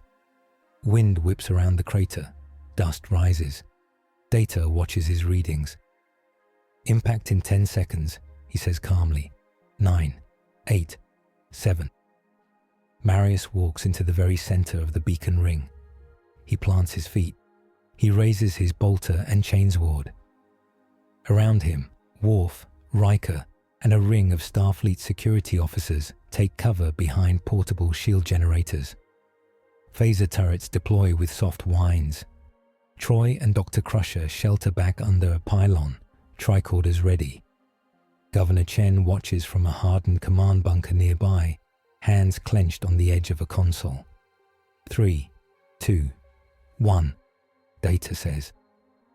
The spear ship appears above the crater in a tearing blast of light. It slams into the air and stops dead 10 meters above the beacon, as if an invisible hand catches it. Shockwaves roll out. The pylons flash. The beacon flares. The spear's hull splits open like a metal flower. Drones fall out, landing in perfect lines on the rim of the crater. They are heavier than standard Borg. Their limbs are wrapped in new armor. Green projectors on their chests hum, and at the center of them floats something new. It is taller than a human, though still shorter than Marius. Its body is armored, black and dull green, with thick plates over its chest and shoulders. Tubes and cables run out from its back into a metal frame that floats behind it like a half-finished wing. Its head is a smooth helmet with a single horizontal slit of green light where eyes would be. Its right arm ends in a 3-pronged claw. Around that claw, space itself seems to shimmer and go quiet. Its left arm ends in a spread of segmented rods, each tipped with a faintly glowing ring. The collective speaks through it and around it. "We are Borg," the chorus says. "Designate null ascendant. Function, warp sterilization. Priority target, Marius of Ultramar." The floating figure's voice cuts through the chorus. It is a little clearer, a little more personal. "We have learned from you," it says. "We will fix you. We will fix all." Marius steps forward, alone, out from the cover ring. "You are the first," he says, "not the last. That is how your kind works." "Correction," Null Ascendant says. "We are the first that understands your war. We will be the last that needs to." It raises its left arm, the rods spread. A pulse ripples out. Marius feels the world drop away. The warp goes silent. The Emperor's presence dims to a distant echo. His armor's machine spirit screams and then falls mute. Pain slams into him as his enhanced nerves fire without balance. His genetically strengthened bones feel heavier. His heart stutters for a beat. He drops to one knee. Dr. Crusher's tricorder shrills. "Massive psionic suppression around Marius," she calls. His warp-linked organs are shutting down. Data checks his sensors. "Localized null field radius, 5 meters, he says. "Intensity greater than previous Borg rods by a factor of 10. Worf snarls and fires his phaser rifle at Null Ascendant. The beam hits a shimmering green plane that appears in front of the Borg figure. The energy spreads like water and vanishes. "Standard weapons suppressed," Data says. "They anticipated phaser fire." Null Ascendant drifts closer. Its claw hand glows dull white. "You fear the warp," it says. "You fear demons. We will remove fear and demon both. We will remove choice. You will never fail again." Marius forces himself upright. His vision blurs at the edges. The world feels less bright, less sharp. He can still move, but every step feels like wading through mud. "You would turn men into tools," he says. and call that mercy. We will turn men into unity, Null Ascendant says. There will be no more chaos, no more Imperium, no more Federation, only pattern, only peace, Marius charges. He moves slower than before, but he is still a space marine. Each step cracks stone. He swings his chainsword. Null Ascendant twists aside with mechanical precision. The blade bites only air. The Borg champion's claw hand lashes out. It strikes Marius in the chest. The null field focuses into a spike. Pain explodes through him. For one terrible instant, he feels something tear between his hearts. One of them skips a beat. The gene-forged organ that lets him fight for days without rest seizes and falters. Alerts flash inside his helmet. Secondary heart, function impaired. Lariman organs, strain critical. Neural feedback, high. He stumbles. Null Ascendant's voice cuts into his mind, cold and calm. Your strength is noise, Gui, it says. We bring silence. In silence, nothing corrupts. In silence, nothing disobeys. Images flicker in Marius's head. Hive cities that no longer scream with prayer, but hum with quiet machine song. Warp storms calming as human thoughts stop writhing. Demons, starved of emotion, fading into dust. Whole sectors safe, no more chaos. All it costs is every human mind. He grits his teeth. I see your peace, he says through clenched jaws. It smells like a grave. He twists, bringing his bolter up with his left hand and firing point blank at Null Ascendant's center mass. The shell slams into the Borg's chest and explodes. Armor plates crack, fluid and metal spray. Null Ascendant jerks back. Its field shudders. The warp's hum returns in a faint rush around Marius. The Emperor's presence flares a little brighter, like a candle in the dark. He lunges in, following his own attack. Chainsword teeth bite into the Borg's shoulder. Sparks fly. Null Ascendant howls, not in pain, but in static. Drones around the crater surge forward, firing cutting beams and null pulses. Worf, Riker, and the security officers lay down heavy fire. Phaser beams slice through drones' limbs. Explosions dot the rim. Data calculates angles in a blur. Concentrate your fire on these 3 drones, he calls. They are reinforcing the central field. Security teams obey. 3 key drones fall. The overall glow around Null Ascendant dims. Marius presses the advantage. You cannot close the warp, he growls as he hacks at the Borg champion. You cannot close the human soul. All you can do is cage it. Null Ascendant's broken shoulder spasms. Mechanical limbs realign. We will improve you, it says. Your Imperium fails. Your Emperor rots. You fight and chaos still spreads. You know this. We saw it in your mind. Marius's blow hesitates for a fraction of a second. It is true. He has seen shrine worlds fall. He has watched traitor Marines claw at reality. The Emperor's body rots on the golden throne, even as his light still shines. What if the Borg could stop that? The thought slithers in. Null Ascendant drives its claw into his side. The null field this time targets a different organ. It bites into the space where his black carapace, the layer that links his armor to his nerves, meets bone. For a heartbeat, Marius cannot feel his armor. The servos falter. Weight slams down. His own strength becomes a prison around him. He crashes to one knee again. Blood, thick and dark, seeps between his armor plates.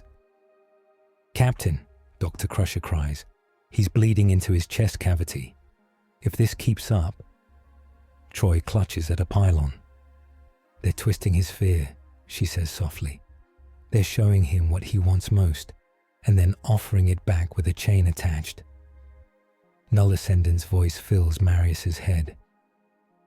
We will end chaos. We will end the warp. We will end war. All you must give us is your will. We will keep your knowledge, your loyalty. We will use them better than your Imperium ever could." For a moment, Marius sees it.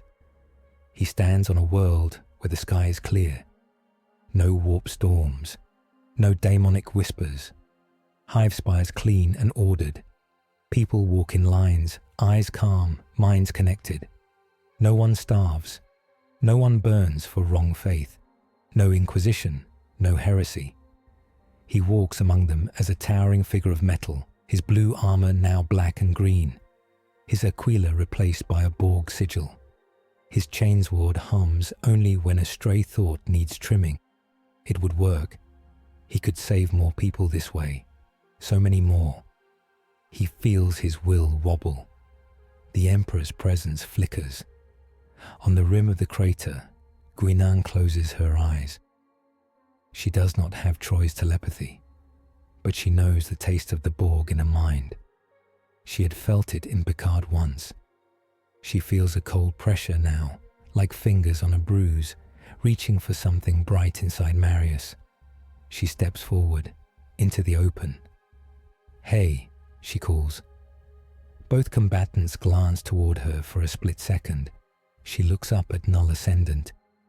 "You think you can make a better world by erasing people," she says. "But I've seen what you leave behind. Empty shells, dead cultures. There is nothing noble in your peace. It's just quiet." Null Ascendant's head tilts. "You are irrelevant," it says. "Maybe," she says. "But I am old, older than you. I remember what you did to my people. I remember the sound a world makes when you rip its soul out. It is not peace. It is a scream that never stops." Her voice carries. Marius hears it in his outer ear. In his inner mind, something shifts. The image of the ordered hive city cracks. Under the calm faces, he sees blank eyes. No songs, no art, no prayer, no laughter, no tears. Only functions. He thinks of Thomas, the boy's tight grip on his toy starship, the way his mother held him. He imagines them with Borg implants, faces smooth, minds folded into millions of others, safe, fed, non-suffering, gone. He snarls. "The Emperor did not make us to be safe," he growls. "He made us to be human, even when that hurts." He forces his numbed body to move. He drops his bolter.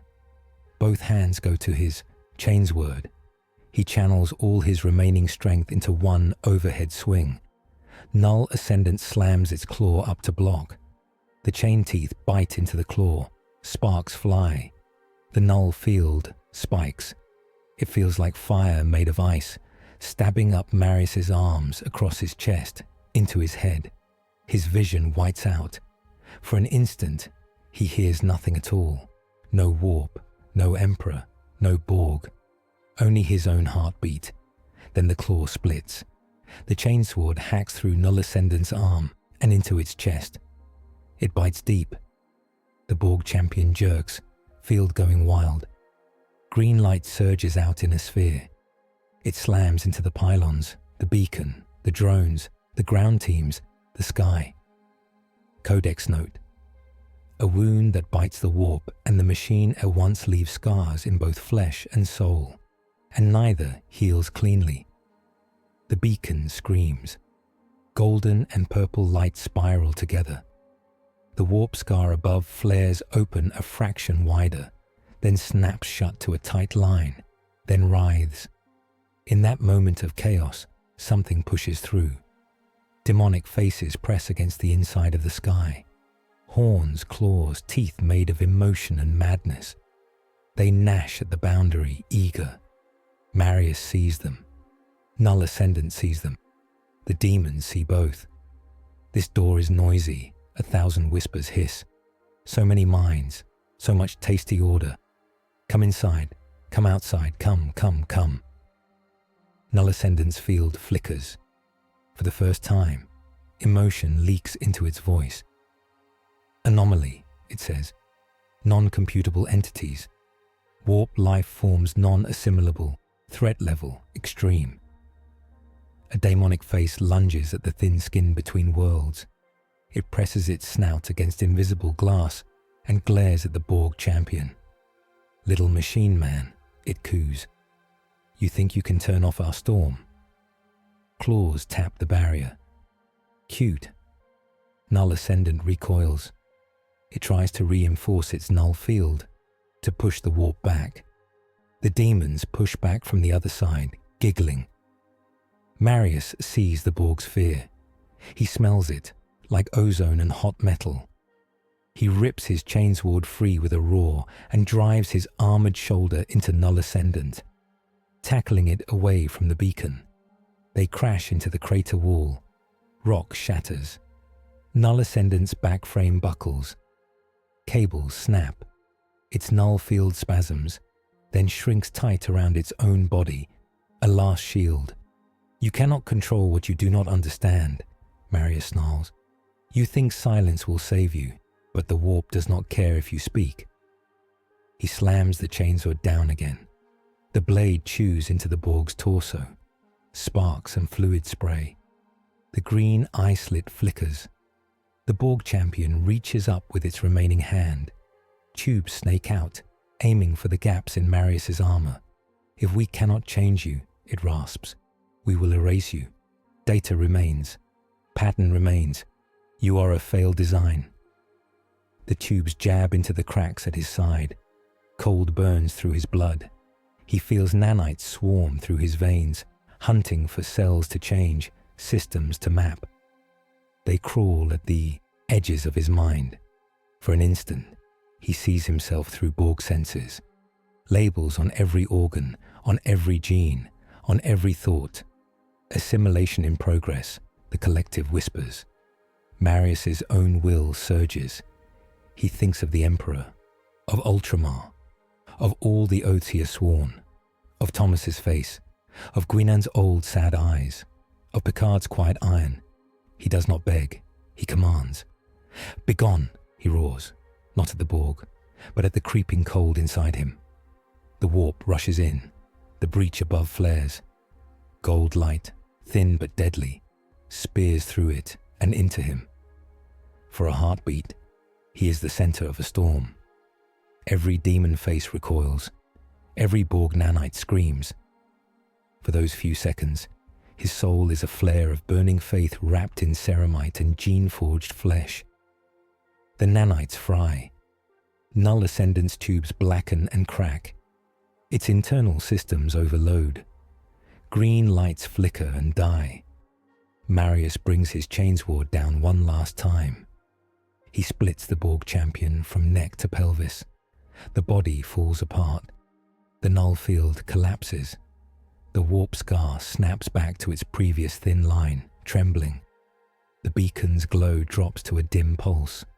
Above, the demonic faces fade, snarling. The breach is still there, narrow, but awake now. Marius staggers back. His vision swims. His side burns. His secondary heart flutters erratically. He tastes blood.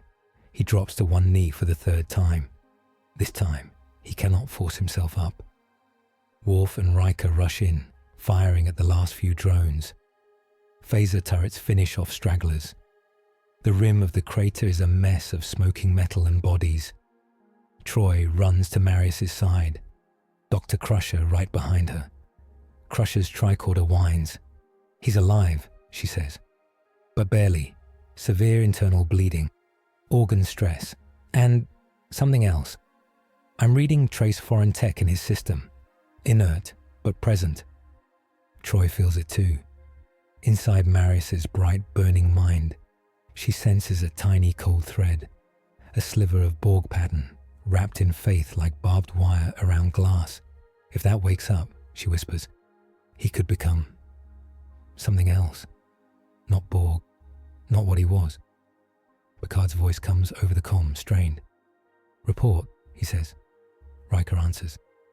"Ground threat neutralized," he says. "Borg champion destroyed. Captain Marius is down but alive. Breach status, unstable, but contained for the moment. In orbit, the Borg cube shudders. Inside its core, the node that had been linked to null ascendant flickers. Data, trauma, sensation pour back. Battle, null fields, demons, golden light, refusal. The collective digests it. We are Borg, the cube whispers. We attempted to sterilize warp by erasing choice. Choice resisted. Warp entities hostile. New data. Chaos cannot be solved with silence alone. There is a pause. A new thread of thought coils out from the node. We will adapt, it says. We will learn to use belief. On the surface, as medics carry Marius toward a transporter beacon, the warp scar ripples again. This time, the light that spills out is not purple, but pale gold. Everyone in the crater looks up. Even the Starfleet security officers, hardened as they are, feel something like standing in a quiet chapel. A shape forms in the air above the beacon. It is not clear, not solid, just a suggestion of a tall figure on a great throne wrapped in light. To Marius, half conscious on a stretcher, it is blinding. He sees a man who is more than a man. A face that is a skull and yet full of life. Eyes that are suns and wounds. He hears a voice without sound. My son. Marius's breath catches. My lord, he whispers. Blood flecks his lips. Images flood his mind. Worlds, wars, a galaxy aflame. And then something new. Stars that are not his own. Smooth ships like white whales. People who talk of peace and exploration. The Emperor shows him new Carthage. The Enterprise. Picard's face. The Borg cube. The scar. He also shows him 3 paths, quick as lightning. One where Marius returns to his own galaxy and never comes back. One where he stays here as a wild card. One where he binds himself to new laws. The voice is not a command. It is a warning. The light flickers. The figure fades. To everyone not linked to the warp, it is just a flash. To Troi, it is a pressure that leaves tears in her eyes. To Guinan, it is something she has never quite felt before. Whatever that was, she says softly. It's on the same level as Q, or very close, and it doesn't play. The glow collapses back into the beacon. Its runes burn brighter for a moment, then settle. Data blinks. The beacon has reconfigured itself, he says. Its internal patterns are different, more complex. It appears to have received new instructions. Geordie looks at his readouts. It's like someone pushed a software update from another universe, he mutters. And our system just accepted it. In sickbay, minutes later, Dr. Crusher works over Marius's huge form. His secondary heart is damaged, she says. I've stabilized it for now. But the link between his nervous system and his armor is scarred. And there's that little piece of Borg code locked in his blood. I can't remove it without killing him. I can suppress it. Picard stands at the foot of the bed. Troi is beside him. Worf watches from the wall. Marius lies still, helmet off for the first time. His face is pale, scarred, harder than stone, and yet human. Old and young at once, his eyes open. Captain, Picard says, you are safe, for the moment. Safe is a dream, Marius rasps. We are not there yet. He tries to sit up. Crusher pushes him back gently. Easy, she says. You've taken damage I'm not sure how to name. I saw him, Marius says quietly. The Emperor. He looked at your galaxy. He cared enough to show me choices. Troi leans in. What did you see? She asks. Marius's gaze is distant. Paths, he says. One where I go, home and let you face this alone. One where I stay and do as I think best, with no leash. One where I submit to law not my own, and use your Starfleet as my legion. Picard exchanges a glance with Troi. The Emperor you serve, Picard says, sent you a vision that included us? He does nothing small, Marius says, And the warp answers noise with pain. Our fight today woke him, and other things. Worf crosses his arms. The demons, he says, they saw us, and the Borg saw them. Both sides learned, Troi says softly. That scares me. Picard nods.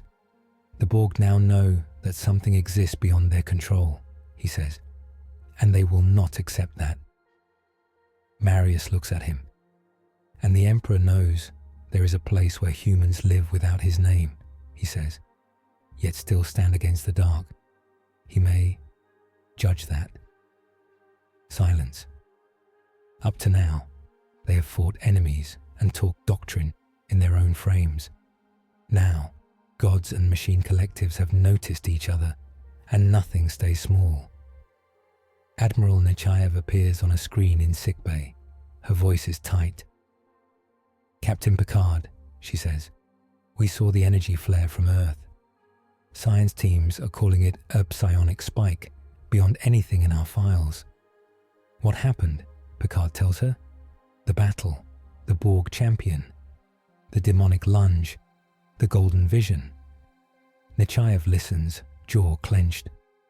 I do not like the idea of another god-level being taking an interest in the Federation, she says. We have enough trouble with one omnipotent nuisance in a captain's uniform. Guinan, standing quietly near the door, smiles a little. This one isn't a trickster, she says. He feels like a burning city that refuses to fall. If he comes here in person, it won't be to play. Nechayev pinches the bridge of her nose. Wonderful, she says. All right, here is where we stand.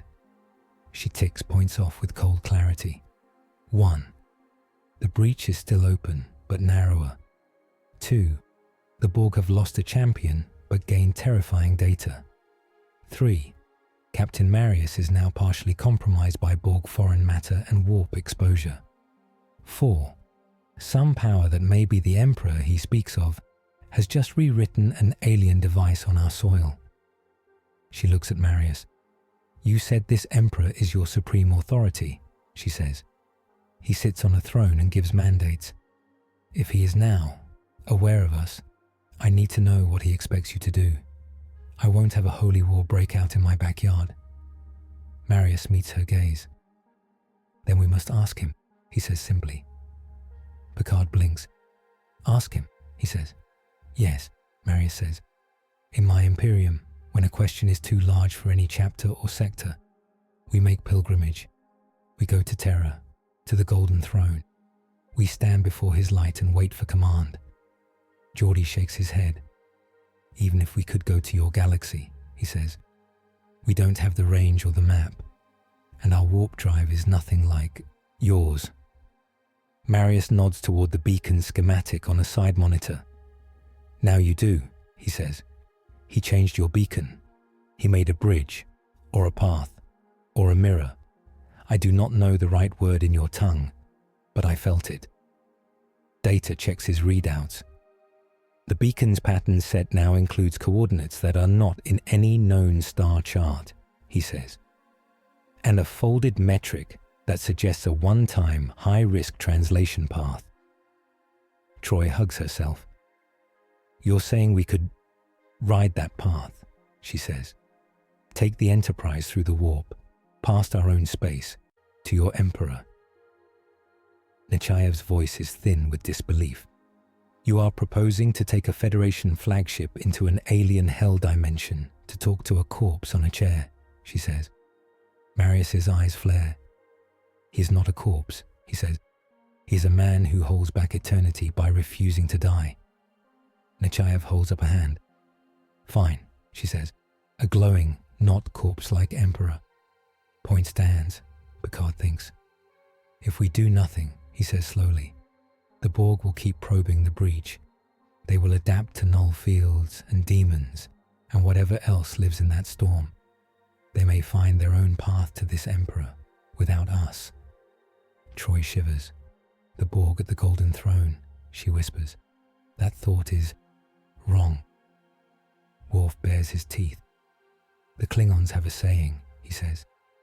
If your enemy is going to meet your god, you had better make the introductions yourself. Guinan nods. Better to walk into a storm by choice than be dragged in unready, she says. Nechayev exhales. I can't believe I'm saying this, she mutters. But I see your point. If this emperor is now a factor, we need to understand him. And if he can help close that breach or push the Borg back, we need that too. She looks at Picard. Very well, she says. You are authorized to mount a limited incursion. No more than one ship, no more than a small, carefully chosen team beyond that. If you have to leave the Enterprise, your primary objective, gather information, seek a way to stabilize or close the breach, prevent the Borg from gaining further advantage. She pauses. And keep that Captain Marius alive, she says. He's trouble, but he's our kind of trouble. The screen clicks off. Picard turns to Marius. You heard the Admiral, he said. We go to your Emperor, together. Marius nods slowly. In my chapter, he says, pilgrimage is a holy duty. We travel with chaplains and honor guards. We sing litanies. Here, you will bring what you bring, your science, your questions, your doubts. He grimaces as pain flares in his side. But we must go, he says. If we do not, both your galaxy and mine may be devoured. The warp has noticed the Borg. The Borg have noticed the warp. Only something greater than both can hold the line. Troi looks at him. And you? She asks. You've been touched by the Borg now, and by whatever lives beyond that breach. You're not the same as when you fell out of the sky. Marius closes his eyes for a moment. He can feel the sliver of cold code in his blood. It does not speak, but it waits. He can also feel the Emperor's mark burn deeper into his soul from that light. Between them, he walks a narrower path. I am more myself than I have ever been, he says quietly, because now I see more of the Borg.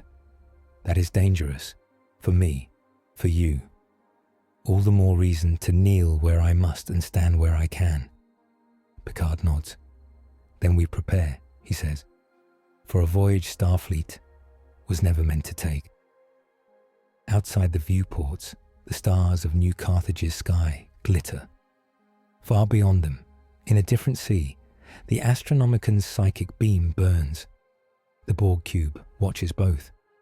Inside its core, a new whisper grows. We are Borg, it says. We will adapt to warp and faith. We will send our own pilgrim, a mirror to the one they send. We will learn what gods fear. In the shadow of the warp scar, unnoticed by most, a single piece of broken Borg metal in the crater twitches. A green light blinks once, then goes dark. The corruption of this war will not be clean or simple. The Enterprise-D hangs like a small, bright fish beside the dark wound in space. On the bridge, alert lights are dim but steady. The Borg cube still waits at the edge of the system, silent and watching. We are as ready as we will ever be, Geordi says from engineering on the main screen. Beacon is tied into the main deflector. Stitch field routines are loaded. Once we engage, the laws of physics start to get fuzzy. Picard stands at the center of the bridge. Understood, he says. Mr. Data, status of the warp breach. On the surface feed, Data glances up at the sky. The scar remains stable at its current size, he says.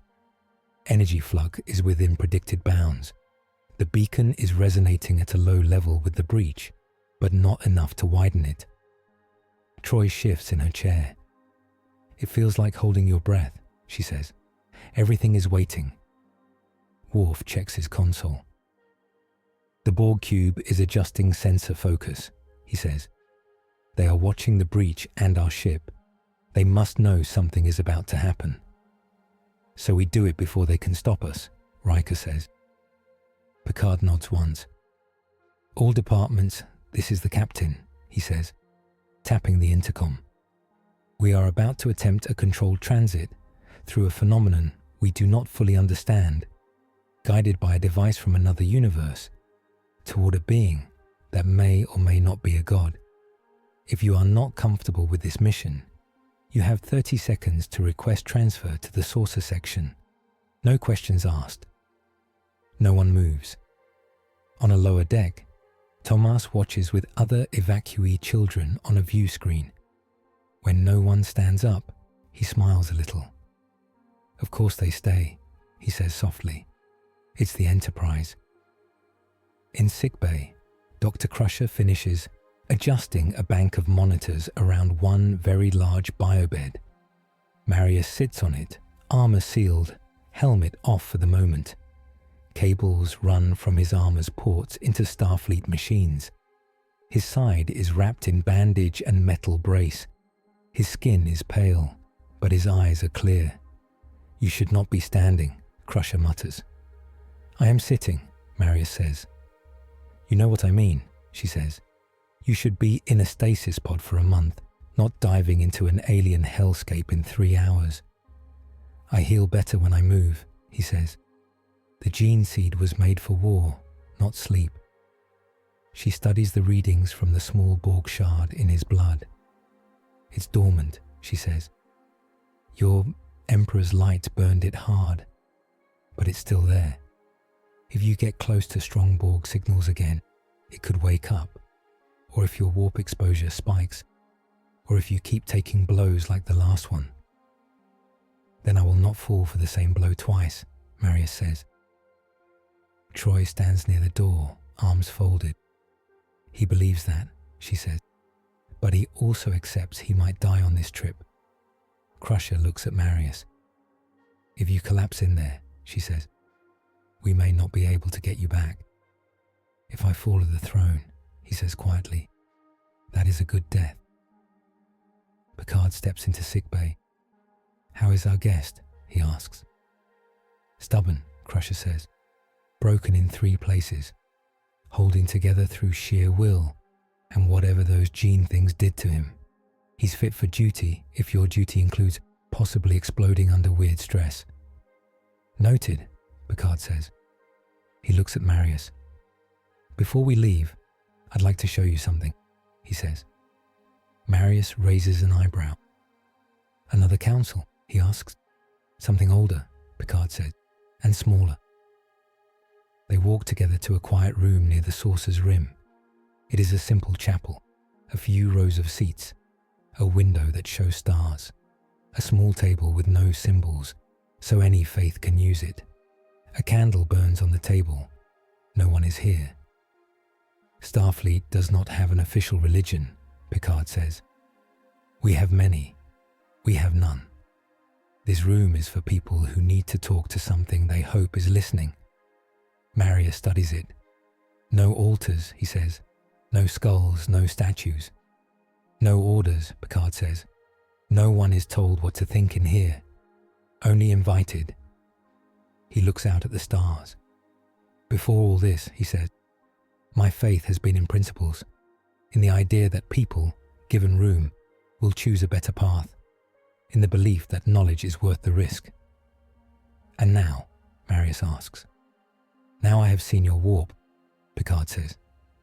Your demons, your Emperor's presence. I know there are forces at work that do not care about our principles. He turns. But I still believe in them, he says. I will not let a god or a collective or the warp decide what a human is, not without a fight. Marius's gaze is steady. Then we are alike, he says. We both refuse. You refuse the Borg. I refuse chaos. We both refuse a universe where human life is a toy. Our methods differ, Picard says. They must, Marius says. Your galaxy and mine are not the same field. Your Federation has space between wars. Mine does not. But now those fields touch. We must find a way to walk between. Troi steps in quietly. The cost versus dogma versus code talk you wanted? She asks Picard. He smiles faintly. Yes, he says. She looks at Marius. You say duty comes first, she says. No choice, no question. Picard says conscience comes first. I try to hold both together. This trip will ask all three to bend. Marius nods. The Emperor showed me 3 paths, he says. He did not order, he showed. That alone is new for me. Choice inside duty. Troi tilts her head. And what do you think he wants? She asks. Marius is silent for several seconds. He wants humanity to live, he says at last. He wants us to walk through a universe that hates us and not go mad. How we do that? He may be asking. Picard nods. Then perhaps we go as much to tell him who we are, he says, as to ask what he wants. A soft chime sounds over the intercom. Bridge to Captain, Riker says. We're ready. Picard looks at the candle on the table. Time to leave safe harbors, he says. Marius picks up the candle, cups it for a second in his huge hand, then sets it back. Then let us see how your ship swims a real storm, he says. On the bridge, every station is manned. Geordie's face is on a side screen from engineering. Governor Chen appears as a holo at an auxiliary console, watching her world from above. The beacon is primed, Data reports. Deflector alignment complete. Stitch field ready to form a Geller equivalent bubble around the ship. For the record, Geordie adds, I would like to say that using our main deflector as a metaphysical umbrella is the kind of thing that keeps engineers up at night. Noted, Picard says. Helm, set course, beyond known space. Wesley swallows, hands tight on the controls. Course locked on the beacon's new pattern, he says. It's not any kind of coordinate system I know. Engage, Picard says. The stars stretch, warp drive kicks in, but this is not normal warp. The beacon flares gold, the deflector glows, a field blossoms around the ship, a bubble of blue and white that hums like a distant choir. Space bends, the usual streaking starlines smear, then twist sideways. Shapes move in them. Colors no human eye is built to see flicker at the edge of sight. Troi gasps softly. So many minds, she whispers. Not like the Borg, not ordered, just noise, feelings, fear, hunger, hope. Marius stands behind Picard's chair, one gauntleted hand on the rail. This is the warp, he says. The Sea of Souls. You are inside it now. This bubble is your hull. If it breaks, the storm comes in. Codex note. A Geller field is a ship's prayer made into metal, keeping the warp's thoughts from eating mortal ones. The Enterprise sails the storm. In engineering, Geordie watches readings climb. Field integrity at 92%, he says. Beacon output is stable, but we're taking stress along the nacelle pylons. It's like the warp is trying to pull us sideways. Compensating, Data says from a secondary console, his fingers a blur. Adjusting phase alignment by 0.02 degrees. The ship shudders. In the Medicae bay, extra beds are set up. Some crew lie there, eyes closed, faces pale. Troi moves among them, soothing where she can. The warp is loud, she tells a young ensign, but it cannot get inside as long as the field holds. Focus on a memory, something simple, a hand on your shoulder, a room you like. Anchor yourself. She feels Marius walking past the door, a hard, bright point in the noise. He makes for a small corner near the sickbay. There, a few crew have gathered. Worf, Guinan, a Starfleet chaplain in simple grey, a Klingon with a small ceremonial dagger. They have turned an unused alcove into a second, rough chapel. Marius steps into it. Worf nods. We thought it wise to give the crew a place to hit something if words fail, he says, tapping a practice dummy. The chaplain smiles. Or to sit quietly, she says. Both work. Guinan looks at Marius. How does it feel, she asks, to ride the warp without your Imperium's ships. Wrong, he says. Thin. Your hull is clean but not warded in the old ways. But the beacon sings. The Emperor's mark is on it now. It is enough. The chaplain tilts her head. Do you want to pray? She asks. Or whatever your word is. Marius thinks of cathedral holds on Ultramar, of incense and banners and thunder-voiced sermons. He looks at the simple alcove, the quiet faces. He kneels. We are in a place of danger, he says. My words are not for fear, but focus. He speaks in High Gothic for a few lines, then switches to Low Gothic, then to slow, careful Federation Standard, so the others can follow.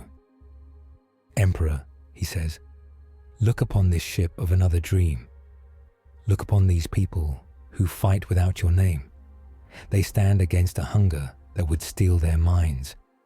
They walk into your storm by choice. For that, honor them. For that, hear them. He bows his head. Worf grunts in approval. The chaplain touches the small table with open hands.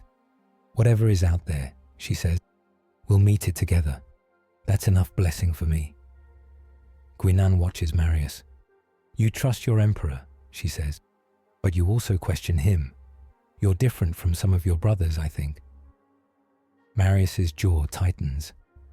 Question is not disloyalty, he says, as long as you obey when the answer comes. And if the answer is wrong, she asks. He looks at her. Then you disobey, he says quietly, and hope your soul can stand in that light. The ship shudders harder. Red lights flash. Bridge to all hands, Riker's voice calls over the intercom. We have an intrusion. Report to stations. On the bridge, the main viewer is no longer streaked stars and weird colors. It shows something that should not be there. A ship, or a memory of one. It hangs ahead of the Enterprise, inside the warp. Its shape is wrong. It is like an Imperial strike cruiser and a Borg cube had been fused together and then stretched. Gothic spires stud a blocky hull. Green lights shine behind stained glass. A great stylized aquila on its prow has had its wings reshaped into the Borg sigil. It is not really in front of them.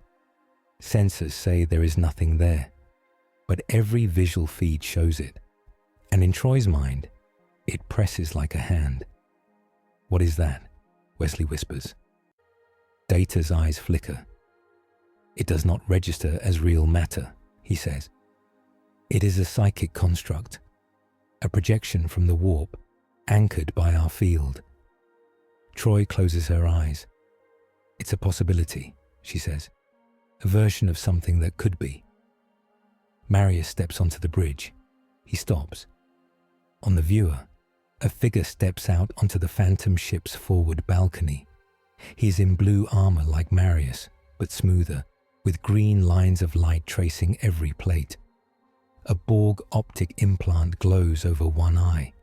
An aquila and a Borg symbol share his chest. He carries a weapon that is half bolter, half integrated Borg cannon. His face is Marius's face, younger and unscarred, but the eyes are wrong. They are calm. He speaks, and his voice fills the bridge, and Marius's skull at once. I am Brother Archon Marius of the Unified Legion, he says. I am you perfected. Troi goes cold. Mirror, she whispers. Picard's jaw tightens. Who made you? He asks. The warp? The Borg? The mirror Marius smiles slightly. Does it matter? He asks. I am the answer both sought. A space marine who accepted the Borg's offer and kept his faith. I closed the eye of terror in my reality. I silenced demon worlds. No more chaos, no more warp storms, only ordered thought and safe travel. Images flicker on the viewer. Worlds of Marius's Imperium, but cleaner. No corruption, no cults, no demons, chains under everything. Marius steps closer to the screen. You are a lie, he says. A trick. The warp shows dreams to break men, The Borg show visions to lure. The mirror shakes his head. I am proof, he says. You already have a shard of the collective in you. You already saw the peace we can make. Why cling to pain? If you join, truly join, you can save both galaxies. Your Emperor's light, guided by Borg order. No more heresy. No more Federation debates. Only unity. He lifts his weapon. It begins with choice, he says. Kneel, and I will take your burden. The warp around the Enterprise contracts. Alarms howl. Incoming psionic surge, Data says. It is resonating specifically with Captain Marius's neural pattern. Troi clutches her chair. He's trying to overwrite Marius with himself, she says. Layer his choices over ours. On the viewer, phantom drones march across phantom decks. They look like space marines, but their heraldry is replaced with Borg glyphs. They fire phantom weapons. Reality ripples. On the Enterprise, lights flicker. For a moment, the walls look like twisted Gothic metal instead of Starfleet clean lines. Consoles sprout cables and skull icons before snapping back. The warp is trying to rewrite our ship, Geordi says over comm. Beacon field is holding, but we're at 80% integrity and dropping. Picard looks at Marius. This is your fight, he says, but not yours alone. Marius nods. Bridge is too cramped, he says. He will fill every wall. I need a space where I can meet him with my own feet. Troi stands. Holodeck 3, she says. I can anchor the projection there. Give it somewhere to land. Mr. Worf, Counselor Troi, Data, with him, Picard orders. Guinan, if you would. She nods. Wouldn't miss meeting a wrong version of a stubborn man, she says. They move. As they run, corridors flicker between Starfleet and warped Imperial style.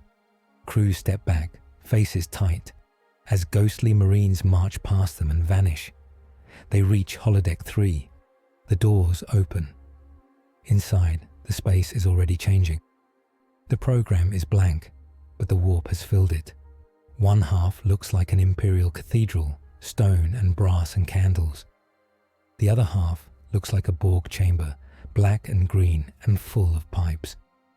In the center is a wide platform. The mirror Marius stands on it. Marius steps in. The others follow, staying near the entrance. Troi focuses, her mind like a tether, directing the psi pattern into the room and away from the rest of the ship. This is not real, she says, mostly to herself, but it can hurt us anyway. The mirror smiles. Reality is a choice, he says. I chose one where I do not fail. Marius walks onto the platform. His boots ring on stone, then on metal, as the floor shifts under each step. You surrendered, he says. You let a machine hive eat your will. I offered my will as a template, the mirror says. The collective adapted. It learned to hold belief. It needed a new structure. I gave it one. Now it is a choir, not a drone swarm. The air fills with whispers. We are Legion, many voices say, layered. We are the Emperor's perfect soldiers. We are the Borg's perfect explorers. Worf growls. Abomination, he says. Guinan watches, eyes narrow. He's not just a trick, she murmurs. There's a real possibility there. The Warp and Borg both are good at building what-ifs out of scraps. The mirror steps closer to Marius. You already make choices with numbers, he says. 10,000 for 1,000,000. 1,000,000 for a billion. I just take it further. I offer everyone safety. No more chaos. No more loneliness. What is one little thing called freedom next to that? Marius's grip tightens on his chainsword. My flaw, he says. You wear it as armor. Yes, the mirror says. You fear failing your duty. I do not. I made the hardest choice. I chose for everyone. They thank me in the unity we share. You could join us. Or you can cling to small hurts and watch 2 galaxies burn. He lifts his weapon. Last offer, he says. Marius thinks of the Emperor's vision, of Picard's principles, of Thomas in the shelter, of Guinan's worlds lost to the Borg. He breathes in. My duty is to protect human souls, he says, not just human bodies. If I trade their freedom for safety, I save meat and lose meaning. That is not victory. That is surrender to a neat hell. He raises his sword. I will not be you, he says. They clash. The mirror's weapon spits phantom shells and green bolts. Marius's armor flares with impacts that are half real, half psychic.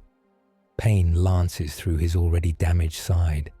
His chainsaw tears into the mirror's blade arm. For a moment, the 2 versions lock eyes. Marius sees all his fears, all his tired wishes, a galaxy without screaming, a mind without doubt. The mirror sees something else, a man who refuses. Stubborn, the mirror spits, like a broken machine that will not accept repair. He slams a psychic blow into Marius's mind. Images crash over the space marine. Worlds he failed, brothers who died, times he chose one city over another, screams, fire, warp storms. And you will fail again, the mirror hisses. Here, in this new galaxy, you will watch the Federation fall. You will watch the Imperium crack. You will know you could have stopped it by letting us in. That will be your punishment. Marius staggers. Troi feels the hit like a punch. She gasps, nearly dropping the tether. Guinan steps up beside her and puts a hand on her arm. Hold, Guinan says. He's not alone in there. On the platform, the cathedral side dims. The Borg side brightens. The mirror towers over Marius for a moment. More machine than man. You can't carry this burden alone, he says. You know that. Give it to us. Marius's knees dip. He sees the path again. He could stop fighting. Let the collective decide. Let the warp storm quiet. Hand over his fear. It is so tempting. Then he hears a different voice. Not from the warp. From memory. Picard in the chapel. Duty without conscience becomes cruelty. Conscience without duty becomes cowardice. He hears Thomas. He didn't run. He hears Troi. We need smart bravery today. He hears Worf. We do not send one man to die if 10 can stand. He hears faintly the Emperor. My son. He straightens. You are right about one thing, he says. I cannot carry this alone, so I won't. He drives his sword down. Not at the mirror's chest, at the platform itself, at the line where cathedral floor meets Borg metal. The holodeck shakes, the projection shudders. You cannot cut reality, the mirror snarls. I can cut a lie, Marius says. The floor cracks. The room fills with light, golden from one side, cold green from the other. The golden light is stronger. It pours in from nowhere and everywhere. It smells of ozone and incense. It feels like standing at the center of the Astronomican's beam. The mirror throws up a shield. The light punches through. For a heartbeat, both Mariuses are outlined. One in gold, one in green. A single phrase fills the air, not as sound, but as command. Reach the throne. Then the mirror is gone. The phantom ship outside the Enterprise flickers and dissolves. The warp around them shifts. In engineering, alarms scream and then cut. Field integrity dropping. No, stabilizing, Geordi calls. The beacon just got help from somewhere. We're being pushed along a new vector. On the holodeck, the double-sided room collapses back into black and yellow grid. Marius drops to one knee, chest heaving. Blood trickles from one nostril. Troi staggers, then straightens. It wasn't just the Emperor, she whispers. It was the warp itself reacting, and something else. Maybe the way this universe wants to be. Guinan lets out a breath she did not know she was holding. Whatever did that, she says, does not like anyone claiming to be the only answer. Worf lowers his phaser. Good, he says. Data checks his tricorder. The psychic construct has been fully severed, he says. Residual pattern is negligible. Marius stands, slow but steady. He feels the Borg shard in his blood twitch, then goes still, bound tighter by new lines of light. They warned me, he says. Reach the throne. Do not waste time arguing with ghosts. The Enterprise bursts out of the warp into a different sky. The main viewer shows a star that is not in any Federation chart. Around it spins a planet that looks almost like Earth. Blue oceans, white clouds, green-brown land masses. But space around it is nothing like home. Hundreds of ships ring the planet. Some are kilometers long, covered in guns and spires. Some are squat, ugly blocks bristling with launch bays. Great station fortresses hang in high orbit, like castles in vacuum. A shimmering veil of golden energy stretches between them. This is not a simulation, Data says quietly. Mass, energy readings, gravitational signature. This is a real system. Troi swallows. And it is full of fear, faith, and stubbornness, she says, like a choir that only knows one note. Marius steps forward. His voice is soft. Terror, he says. Holy terror, the throne world of the Emperor. Alarms chime. Multiple contacts, Worf says. Warships closing. They are locking weapons. On the viewer, several vast ships swing toward the Enterprise.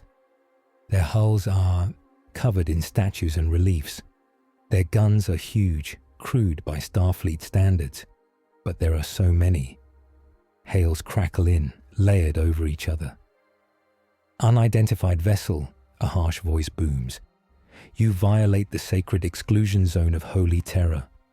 This is the battle fleet Solar. Power down and prepare to be boarded in the Emperor's name. Another voice, colder and sharper. This is Inquisitor Lord Varlan of the Ordo Xenos. By the authority of the Holy Inquisition, you will submit to immediate inspection. Any hint of witchcraft or alien taint will be purged. Worf mutters. They are efficient. Picard stands tall. This is Captain Jean-Luc Picard of the Federation starship Enterprise, he says. We come at the invitation of the Emperor's will, guided by one of his warriors. We request safe passage to speak with him regarding a threat that touches 2 galaxies. Silence. Then another voice breaks in. It is deep, calm, and carries command like gravity. This is Constantine Valdor, Captain General of the Adeptus Custodes, it says. Guardian of the Golden Throne. The beacon's signal bears the Master's touch. Stand down, battle fleet. Inquisitors, restrain your fire. This ship is warded by mandate. At once, the other voices fall silent. Federation vessel, Valdor says. You will lower your main weapon systems and submit to escort. Any hostile action will be answered with annihilation. Do you accept? Picard does not hesitate. We accept, he says. Then follow, Valdor says. A formation of golden ships peels away from the orbital ring. They are sleek by Imperial standards, but still brutal, each prow carved like an eagle's head. Wesley's hands move. Course following the lead ship, he says.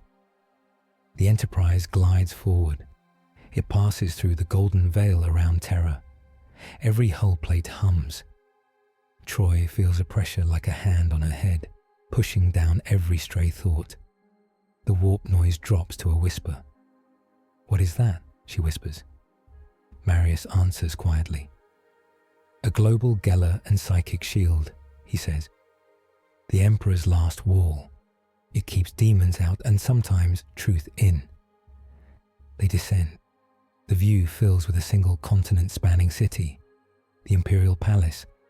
It is a mountain of stone and gold and adamantium. Spires pierce the sky. Walls miles high bristle with guns and statues. Cathedrals sit on top of cathedrals. Rivers of people flow through streets like veins. Near the center, rising above all, is a single vast structure, a pyramid fortress with a tower like a spear. Light leaks from cracks in its walls. The Golden Throne, Marius says. The Enterprise is guided toward a landing spire. It is one of many, each big enough for a small city. Gun batteries track them and then stand down. Atmospheric conditions stable, data says. We are within tolerance for standard landing procedures. Picard takes a breath. Number 1. You have the bridge, he says. Mr. Worf, Counselor Troi, Dr. Crusher, Data, and Captain Marius. He pauses. And Guinan, he adds. You're with me. They make their way to the transporter room. Chief O'Brien stares at the coordinates on his console and whistles softly. This place makes Deep Space Nine look like a shuttle pod, he says. Can you get us there? Picard asks. I've got a lock on a pad inside one of their reception halls, O'Brien says. They're letting us in, mostly. There's some kind of interference. Feels like someone else is riding the signal to make sure we arrive where they want us. Guinan smiles faintly. He doesn't trust us, she says. Good. Trust would worry me. Energize, Picard says. The world dissolves. They reform inside a hall so huge the Enterprise's shuttle bay could fit in one corner. The floor is black marble. The walls are lined with statues of warriors in ornate armor. At the far end, a set of doors rise 3 stories high, covered in carved scenes of battle and sacrifice. Between the statues stand living guards. They are giants, as tall as Marius, clad in golden armor that gleams like the sun. Their helmets are plumed red. Their spears crackle with power. Every move they make is measured and deadly. The Adeptus Custodes, Marius says quietly. The Emperor's own guard. Their leader steps forward. Brother Captain Marius of the Ultramarines, he says. You stand on the throne world once more. You bring strangers who are not of this galaxy. Explain. Marius bows his head, deeper than he has bowed to anyone but the Emperor in his life. Captain General, he says, the warp has torn a new path. The Borg, a machine collective from another reality, seek to learn it. They want to chain the warp and every soul it touches. They have already reached my brothers and these new humans. We seek the Master's guidance and his mandate. Valdor studies Picard and the others. His face is severe but not cruel. You bring Xenos? He asks, eyeing Worf. Ali, Marius says. Honorable. He fights like a son of Vulcan. Worf straightens a little. You flatter me, he says. And this one, Valdor says, looking at Guinan. She is other. Guinan meets his gaze. I'm old, she says, and I've seen the Borg. If you want to understand them, you'll want me there. He seems to see something in her that puzzles even him. The Master will judge, he says. Near the edges of the hall stand other figures. Women in pale armor, their faces still, their eyes empty in a way that makes Troi flinch. Around them, Troi's sense of minds cuts off like a severed wire. What? Who are they? Troi whispers. Sisters of Silence, Marius says. Blanks, untouchables. They have no presence in the warp. Their very existence smothers psychic noise. They stand here so even the Emperor's own power cannot leak where it should not. Troi hugs herself. They feel like a whole, she says. Valdor gestures to the doors. The Master has allowed audience, he says. Speak only when granted leave. Look upon him and do not lie. You cannot hear. The doors open. Light spills out. Not blinding, but vast, heavy. They walk. The throne room is a mountain inside a mountain. Pillars carved with the history of mankind rise into darkness. Servitors and robed adepts move along balconies, tending to machines and pipes that disappear into the walls. At the far end is the golden throne. It is not a chair. It is a machine the size of a tower. Cables as thick as shuttles run into it. Skulls and sensors and unknown devices stud every surface. It hums with a deep, constant sound. In its heart, on a seat of gold and iron, sits a figure. He is more skeleton than flesh. Skin, thin and pale, stretches over a face that is both dead and alive. Wires run into his skull. His eyes are closed, yet light spills from him. Gold, soft but relentless. It fills the room, touches every surface, wraps around every mind. Troi feels it like standing under a waterfall of purpose. It is not gentle. It is not cruel. It simply is. Guinan feels age, a will that has not broken in 10,000 years of pain. Worf feels a warrior who has never left the battlefield. Picard feels judgment. Marius falls to his knees at once. "Master of mankind," he whispers, "your son stands before you." Valdor kneels. The custodes kneel. Even some distant tech priests bow their heads. Picard and his crew remain standing, but they bow their heads in respect. No words come from the throne. Yet every one of them hears a voice, not in their ears, in their thoughts. Marius. It is like being seen completely. The voice is everywhere and nowhere. It is weary and sharp and incredibly vast. Marius trembles. "Lord," he says, "I failed to hold my own galaxy's war at arm's length. The warp breach took me. It showed me another human realm, a federation. They stand against the Borg, a collective of minds that claims to save by erasing. The Borg now know the warp exists. The warp now knows them. I could not decide alone how to fight this war, so I came." He does not ask a question. He lays a burden down. The light shifts. It touches Picard. "You resist a hive that lies and calls it unity," the voice says. "You stand for choice in a universe that punishes choice. You do not worship me. Yet you came." Picard's throat is dry. "We came because doing nothing would be worse," he says, speaking not with his mouth so much as with his intent. "Because whatever you are, emperor or man, you stand between your people and the dark. The Borg threaten that, and us. We seek terms, not surrender." A flicker of something like amusement touches the great will. "You would negotiate with a god," it says. Picard's chin lifts a little. "I would negotiate with anyone who can be reasoned with," he says, "and stand against anyone who can't." The light touches Troi. "You fear minds being caged," it says. "You fear souls turned to tools, yet you see that some must be guided." She nods, tears in her eyes. "I don't know the right line," she thinks. "I only know some lines we must not cross."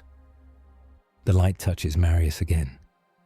"You would sacrifice 10,000 to save 1,000,000, it says. "You would remember their faces. You would bleed and count that fair." "Yes," he thinks. "You would not trade one soul's freedom for another's safety," it says. "Not anymore."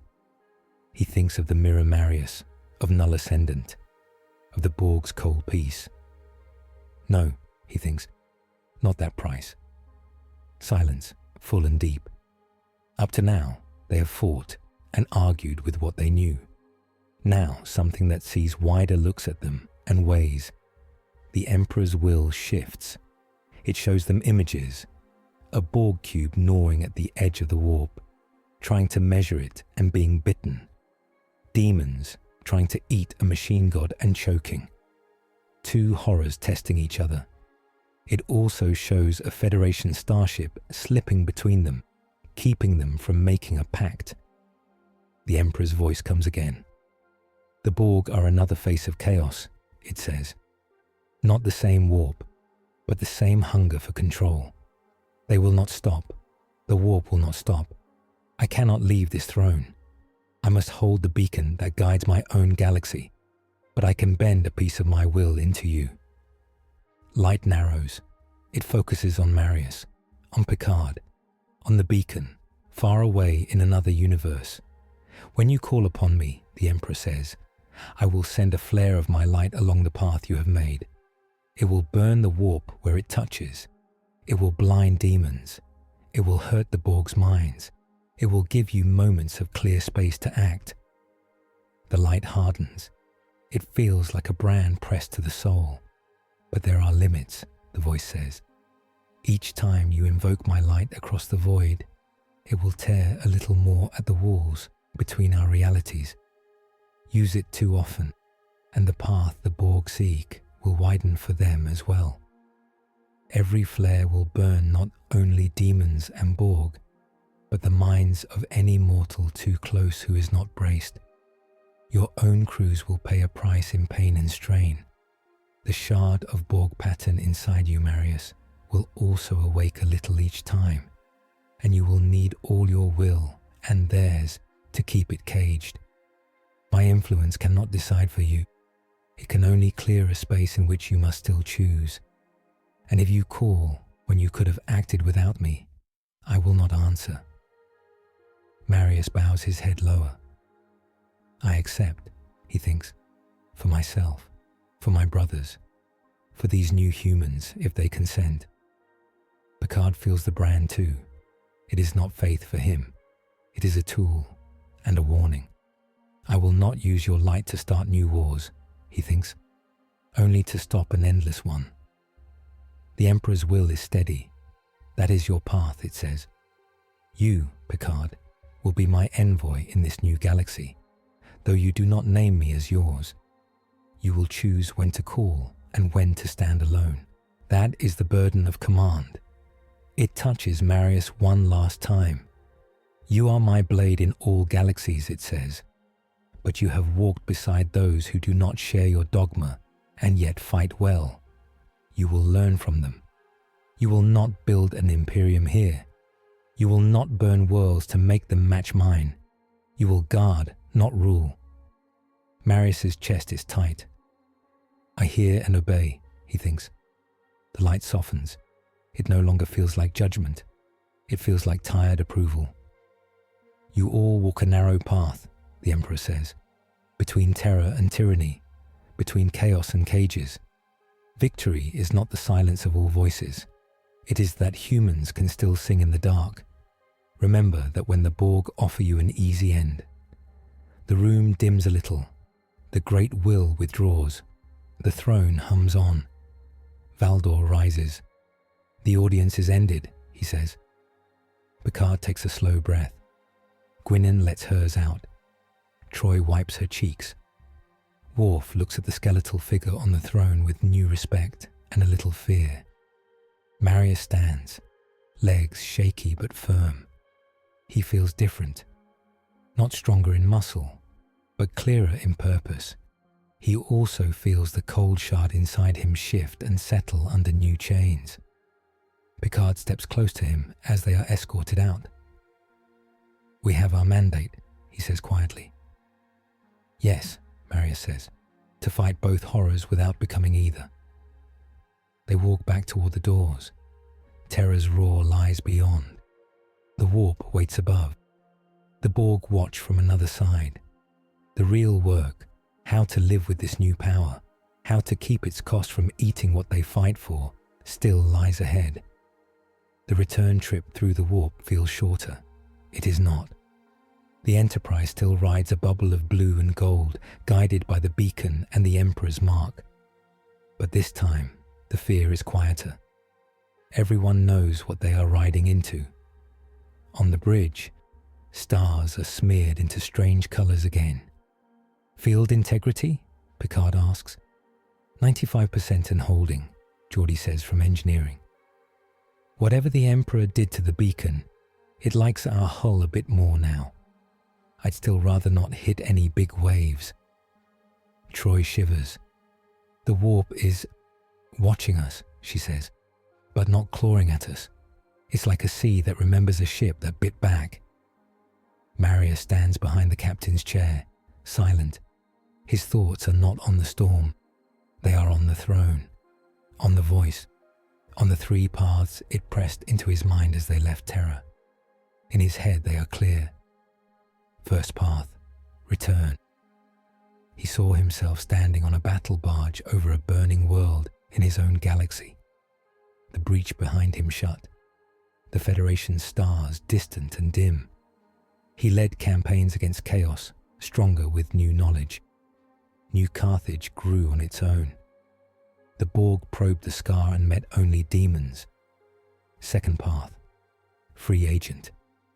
He saw a lone cruiser with mixed markings, Imperial and Federation, striking at Borg and warp cults across 2 galaxies. He answered to no council. He burned worlds when he judged it needed. Some cheered him. Some cursed him. The Borg learned faster.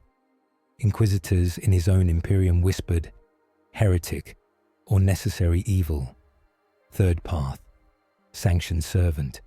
He saw the Enterprise and his own strike cruiser traveling together. He wore both emblems. He stood in council after council, arguing, explaining, compromising, fighting only when both codes agreed. Progress was slow. Fewer worlds burned. The Borg adapted in new ways. But there was still a Federation at the end of that vision, and an Imperium that, just barely, did not fall apart. None of the paths were clean. All had weight. Now, as he watches the warp smear past, the Emperor's last words echo. Victory is not the silence of all voices. It is that humans can still sing in the dark. Marius has to decide how he wants them to sing. Captain, Data says from Ops, we are approaching the exit vector. We will return to normal space near New Carthage. Take us out, Picard says. The bubble flares. The warp peels back. Stars snap into proper shape, cold and clear, and trouble is already there. The Borg cube has moved closer, Worf reports at once. It is in high orbit over New Carthage. It is projecting an energy field toward the warp scar. On the main viewer, the cube hangs like a malignant moon over the blue-white planet. Green beams lance down into the atmosphere and up into a faint purple line in space, where the scar used to yawn wide. The breach is smaller, Data says, but the Borg are trying to widen and stabilize it with a standing field. Troi presses a hand to her temple. And they're singing to it, she says. Not pretty, but focused. Geordie's voice cuts in. They're also scanning for us, he says. I can feel their eyes on the beacon. Worf's console beeps. The cube is turning, he says. New heading. Intercept course with the Enterprise. Picard nods. Red alert. All hands to battle stations. The lights shift. Sirens howl. Governor Chen, Picard calls. Her holo appears at a side console. She looks tired but steady. Still here, she says. The scar has been pulsing for hours. We evacuated the central districts again. I assume that's no longer enough. No, Picard says, but we have better tools now. Marius steps forward. We must keep them from making a stable gate, he says. If they lock a tunnel between their cold hive and the warp, they will pour through realities forever. And if we just blow the cube, Riker asks, then whatever they already learned spreads, Geordie says.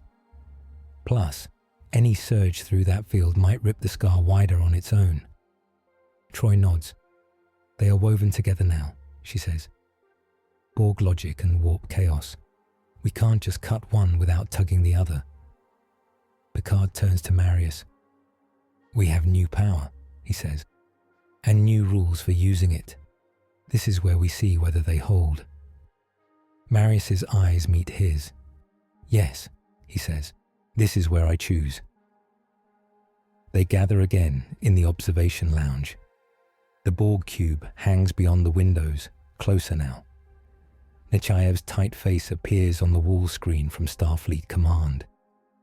Governor Chen's hollow flickers at one end of the table. Guinan stands in her usual spot near the back. Picard speaks first. "Here is the situation," he says. "The Borg are attempting to stabilize the warp breach. The Emperor has given us a tool, a way to call a burst of his light across realities to burn both warp and Borg, but using it carries risks. Each use strains the walls between our universes. Each use hurts our own people as well. We can't just swing it like a club." Marius nods. "And he showed me 3 paths," he says. "One where I go home and leave you to fight this without me. One where I stay and wage my own war, answerable only to him and my own judgment. And one where I bind myself to your laws as well as his, where I fight as your sanctioned ally, not your conqueror." Nechaev raises an eyebrow. "Convenient that a god thinks in terms of Starfleet charters," she says. "He thinks in lines of control," Guinan says. "What you call a charter, he calls a leash. For him, that's a gift." Troi leans forward. "Tell us the cost of each path," she says. "Not in poetry, in lives." Marius does. "If I return alone," he says, "I can help hold back chaos in my own galaxy. The breach here will likely flicker, not close clean. The Borg will keep poking. You will hold them with your own ships and without my knowledge of the warp. Many of your worlds will burn, but you will stay yourselves." Chen swallows. "Not my favorite," she says. "If I stay as a free agent," Marius says, "I can strike where I see need. I can call the Emperor's light whenever I judge it warranted. I will save many lives. I will also draw more attention. The warp will flare. The Borg will focus. Your Federation Council will fear me. Some worlds will call me hero. Some will call me tyrant. Eventually, you will have to fight me or bend." Nechaev's jaw sets. "Also not my favorite," she says. Marius looks at Picard. "If I bind myself," he says, "I can stand with you inside your rules. I cannot call the Emperor's light without your captain's consent and without a voice from your civilians. I cannot wage war without Starfleet Command. We will move slower. We will sometimes let chances slip, but we will stay on the same side, and we will still have fire when we must." Silence. Riker taps his fingers on the table. "The second path looks like quicker winds," he says, "and a faster fall. The first looks like running." Troi nods. "The third hurts," she says. "For you especially, for Picard, for Nechaev, but it keeps who we are." Picard looks down at his hands. He remembers the moment when he was Locatus, when the Borg used his voice and his face to kill. He will never give that kind of control to anyone again, not even to a man who stands before a god.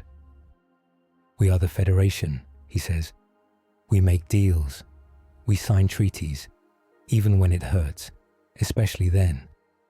I will not invite an unchecked crusader into our space, however noble, and I will not leave good allies behind because it might be simpler." He meets Marius's eyes. "If you will have it," he says, "I ask you to take the third path. Stay. Bind yourself. Fight with us, not over us."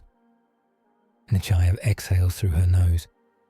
"From a strategic view," she says, "I agree. If he leaves, we lose a major asset. If he stays independent, he is a walking political bomb. Bound service gives us a chance to channel the blast. I will still be watching you," she adds to Marius. "Closely." Governor Chen nods. "If he's staying, I want to say," she says, "no burning my city, because a demon winked at him funny." Marius inclines his head. "You will have one," he says. He closes his eyes. Inside, he feels the 3 visions again. He lets the first fade. He set foot on terror. He cannot run back to comfort now. He pushes the second aside. Power without chains is what chaos offers. He will not wear that mask, even for a good cause. He bows his inner knee to the third. Master of mankind, he thinks toward the faint, golden presence that is never far now. I choose the hard road. I bind my blade to two hands, yours and theirs. Light flickers at the edge of his mind. Approval. On the bridge, the beacon in engineering pulses once, gold deep under its metal skin.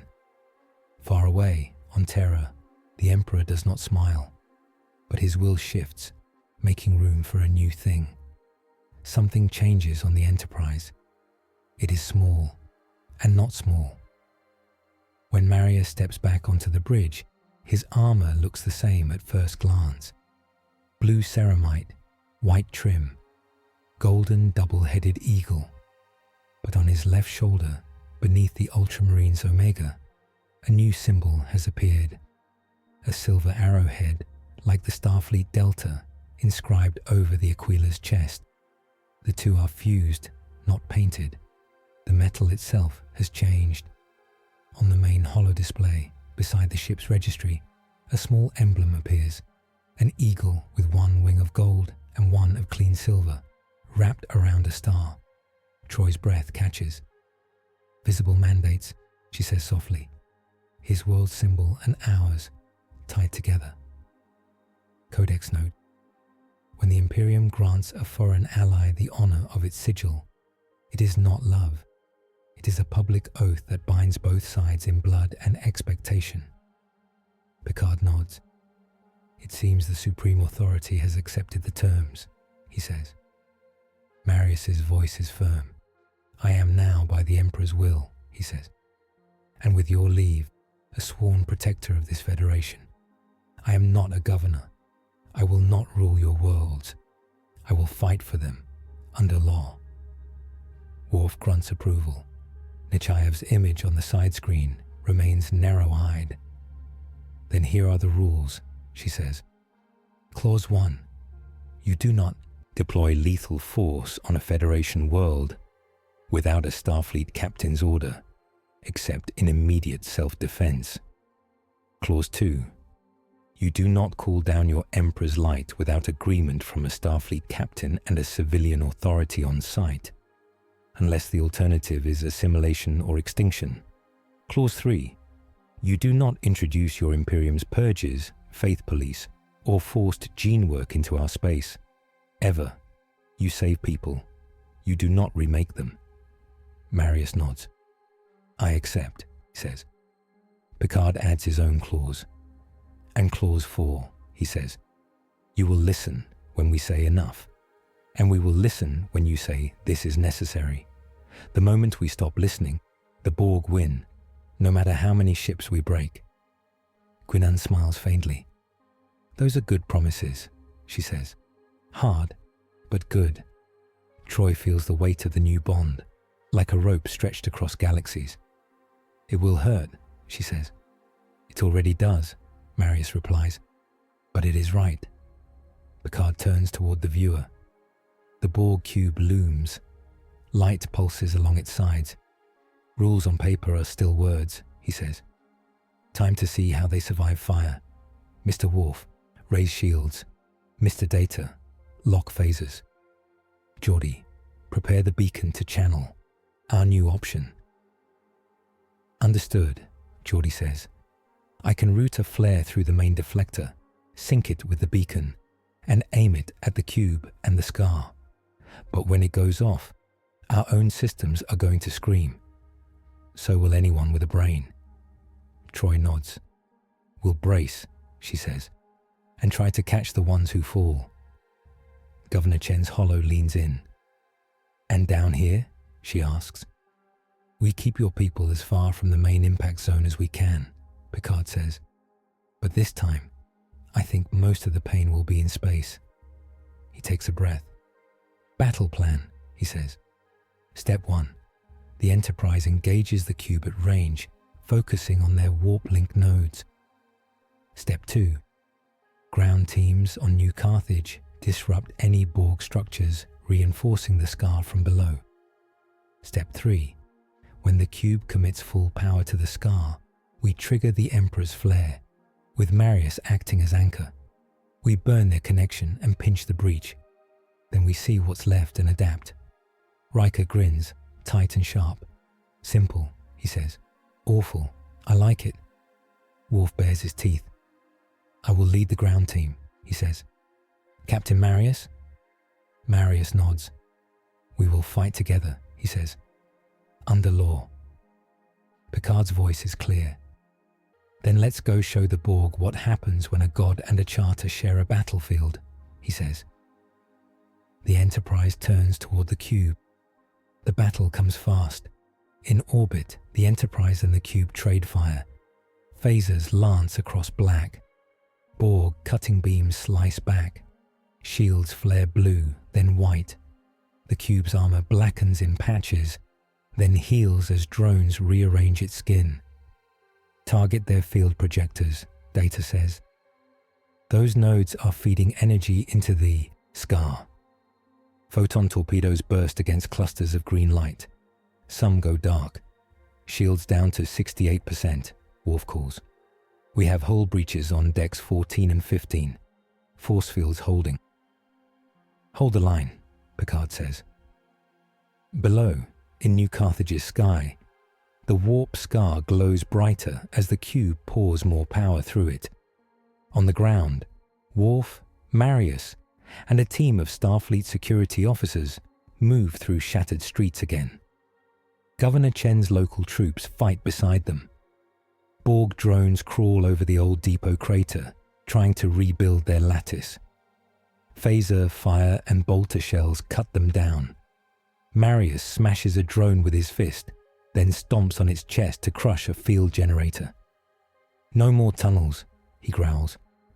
Worf slashes another drone with a mek'leth. No more shortcuts, he agrees.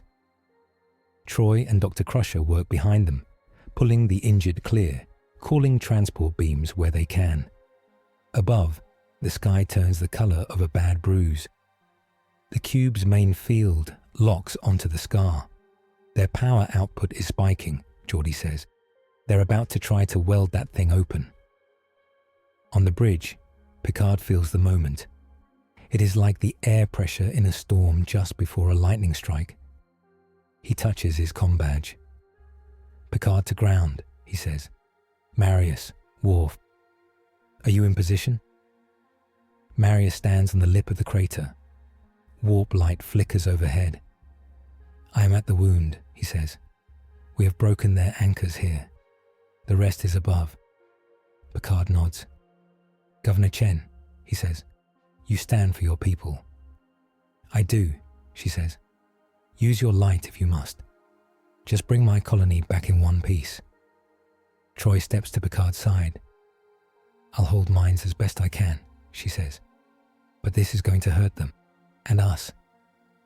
Nechaev's voice is tight on the line. Authorization granted, she says. One flare. Make it count. Picard looks at Marius' symbol, Silver Delta, Golden Eagle. I, Captain Jean-Luc Picard of Starfleet, he says quietly, voice steady. And I, Governor Lian Chen of New Carthage, request aid from the Emperor of Mankind as agreed. One flare, one chance. Marius closes his eyes. He is not on Terra, but the path is open. He does not pray for mercy. He asks for a tool.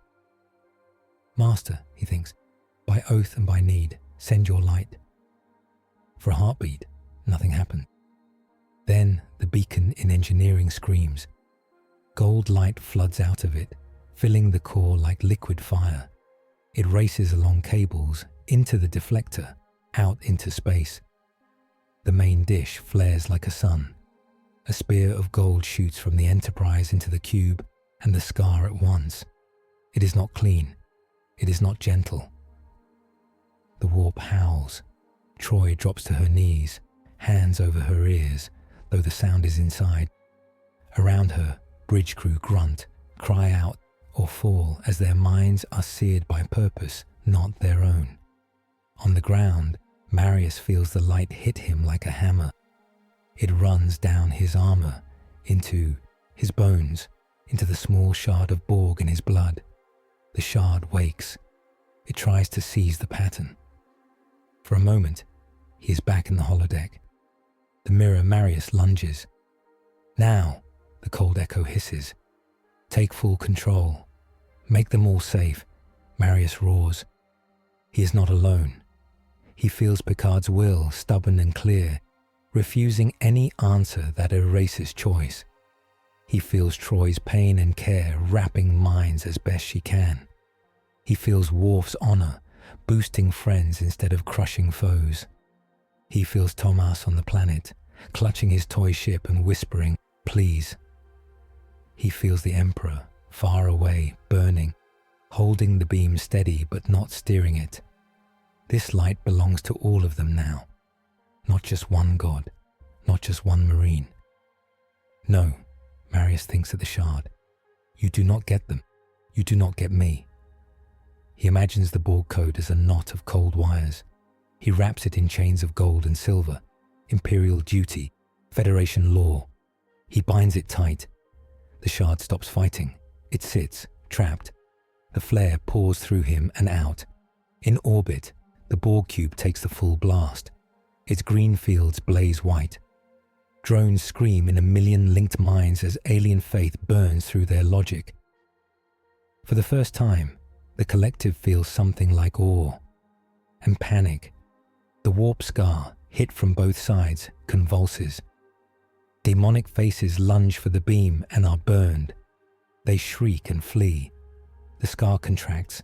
It shrinks from a glowing line to a thin, dim knot. The cube's main node overloads. Chunks of its hull blow outward. Fires rage along its corridors.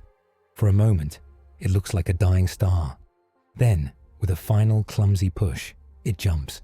Space twists. The cube vanishes into transwarp, trailing smoke and bits of itself. The flare ends. Silence slams down. On the Enterprise bridge, people groan and slowly get up. Console screens reboot. Smoke drifts in the air. "Report," Picard says, voice rough. Data, who is briefly stunned, blinks and checks readings. "The warp breach has collapsed to a micronaut," he says. "Energy leakage is minimal. It is no longer large enough for macro-scale entities to pass." Geordi coughs. "Beacon is still intact," he says. "Exhausted, but alive. Deflector is fried, but repairable. Warp core didn't blow. I call that a win." Troi wipes blood from under her nose. "Crew mental status. Shaken," she says. "A lot of people saw things, felt things, but most are still themselves." "Most," Crusher says from sickbay. "I have some patients whose neural patterns spiked hard. We'll need to monitor them for aftershocks." Picard nods. "We will," he says. On the surface, dust settles. Worf helps Marius to his feet. The giant's armor smokes but holds. His breathing is heavy but steady. Thomas, in a shelter doorway, looks up at the sky. He sees no more wound, just clouds. And high above, the tiny flash of a ship coasting in orbit. "We're still here," he whispers. His mother hugs him tight. "Yes," she says, "we are." Later, in the observation lounge, they sit again. This time, there is no immediate threat on the viewer, only the faint knot where the scar once was, marked by a sensor icon. Nechayev appears on the screen. "You did it," she says. "The breach is not gone, but no longer a hole.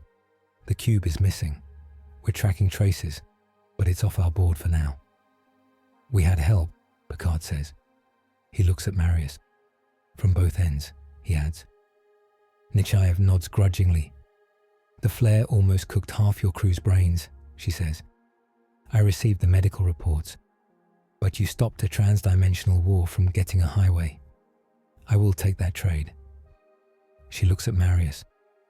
"Your mandate stands," she says, "with some additions." She lists them. "First," she says, "we establish a joint task force.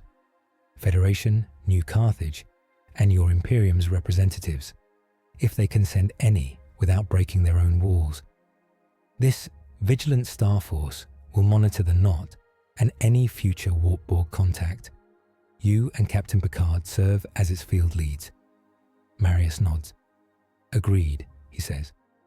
Second, she says, we invest in non-lethal counters to assimilation, nanite blockers, signal jammers.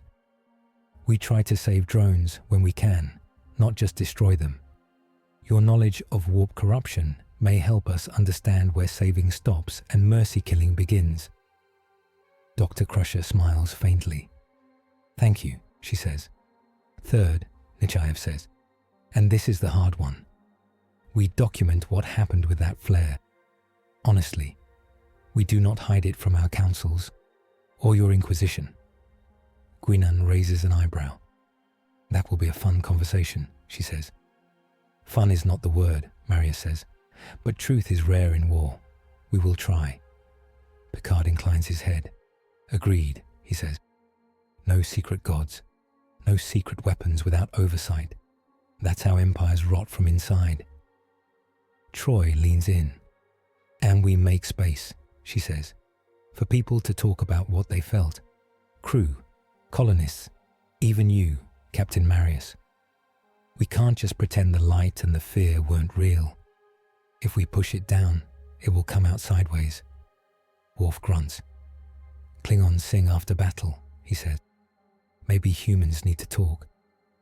Marius's voice is quiet. In my chapter, we carve our failures into stone, he says. Maybe here, you speak them instead. I will try your way. Governor Chen's hollow smiles, tired but proud. My people will build an archive for this, she says. A hall where we remember that the sky can tear and still be mended. I would like your symbols there, both of them.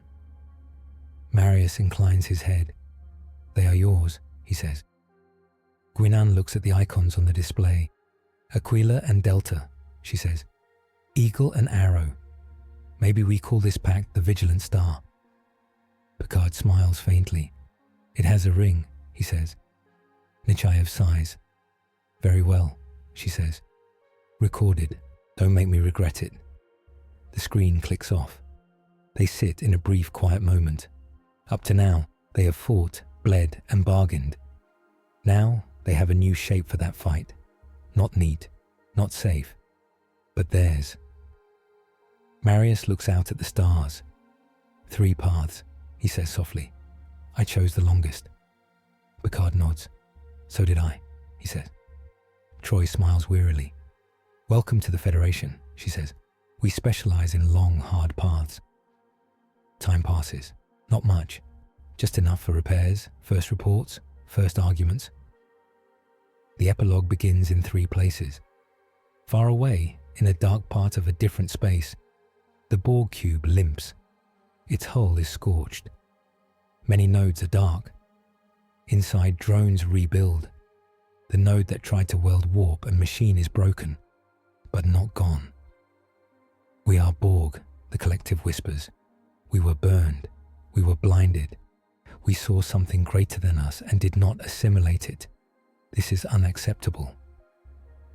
Images flash through the shared mind. Gold light. A throne that will not fall. A ship that carried that light without being eaten. A space marine that refused. We will adapt, the collective says. We will learn to shape faith as code. We will build new units that can walk in warp light without breaking. Designation, apostles. In a deep chamber, new alcoves open. Slimmer drones, with more neural capacity and strange runes etched into their implants, take their first breath. They have no souls, but they will be very good at talking to things that do. On Holy Terror, under the shadow of the Golden Throne, a meeting takes place in a smaller, darker room. Inquisitor Lord Valen stands with other robed figures, faces half hidden. This Vigilant Star plan, one says, is dangerous. Contact with Xenos, shared command, Emperor light used at foreign request. It is also necessary, Valen says. The Master has allowed it. He knows something we do not, a threat from beyond even our nightmares. A lean woman in black armor, a sister of silence, says nothing. Her presence makes the candles flicker. Valdor steps from the shadows. The Master's will is clear, he says. We watch, we prepare. If this Federation spoils, if they twist our sun into something blasphemous, we cut the rope. But until then, we hold. He looks up, as if seeing the stars of another galaxy. Marius walks in a place where the Master cannot easily reach, he says. He will be our hand there, and they will be his conscience. Pray they are strong enough. On New Carthage, in a rebuilt square, children play around a new statue. It is not huge, just tall enough to impress. A space marine in simplified lines, 1 foot planted between a broken Borg drone and a closed scar in the sky. His left shoulder bears the fused symbol, eagle and arrow. Beneath it, in clean letters, a plaque, to those who stood against chaos and the collective, so that we could choose our own way. Thomas runs around the base with his friends. He carries his toy, Starship, in one hand, and a little blue armored figure in the other. Who are they? A younger child asks, pointing. The ship is the Enterprise, Thomas says. She goes out and meets new things. Sometimes they're scary, but she talks first. He lifts the tiny marine. And this is Marius, he says. He hits the scary things when talking fails, but only when the captain and the governor say it's really needed. The younger child frowns. Why doesn't he just hit them first? She asks. Thomas thinks.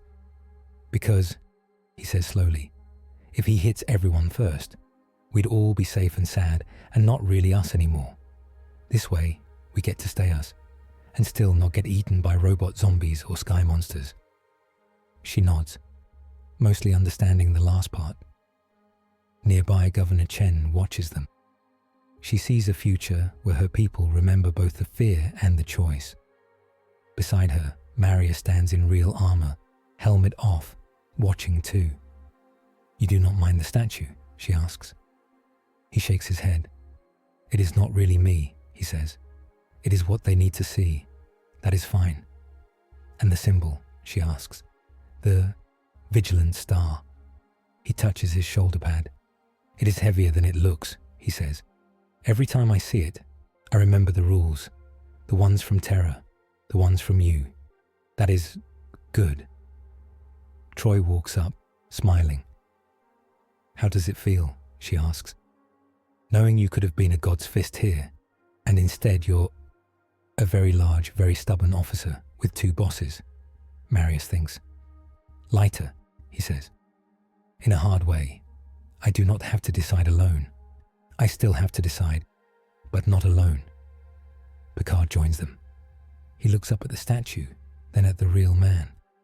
I think we can work with that, he says. Marius looks at him. You know this is only the first battle, he says. The Borg will come again. The warp will ripple again. The Emperor's light cannot be our answer every time. Picard nods. I know, he says. That's why we have ships, and people, and now a very strange alliance.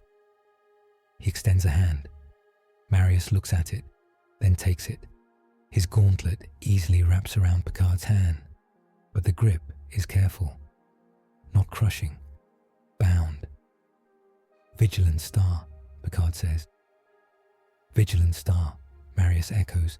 The mandate of the Vigilant Star decrees that the blade of the Imperium may strike in foreign skies only when guided by lawful counsel, so that in guarding humanity's soul, it does not become the very tyranny it was made to stop.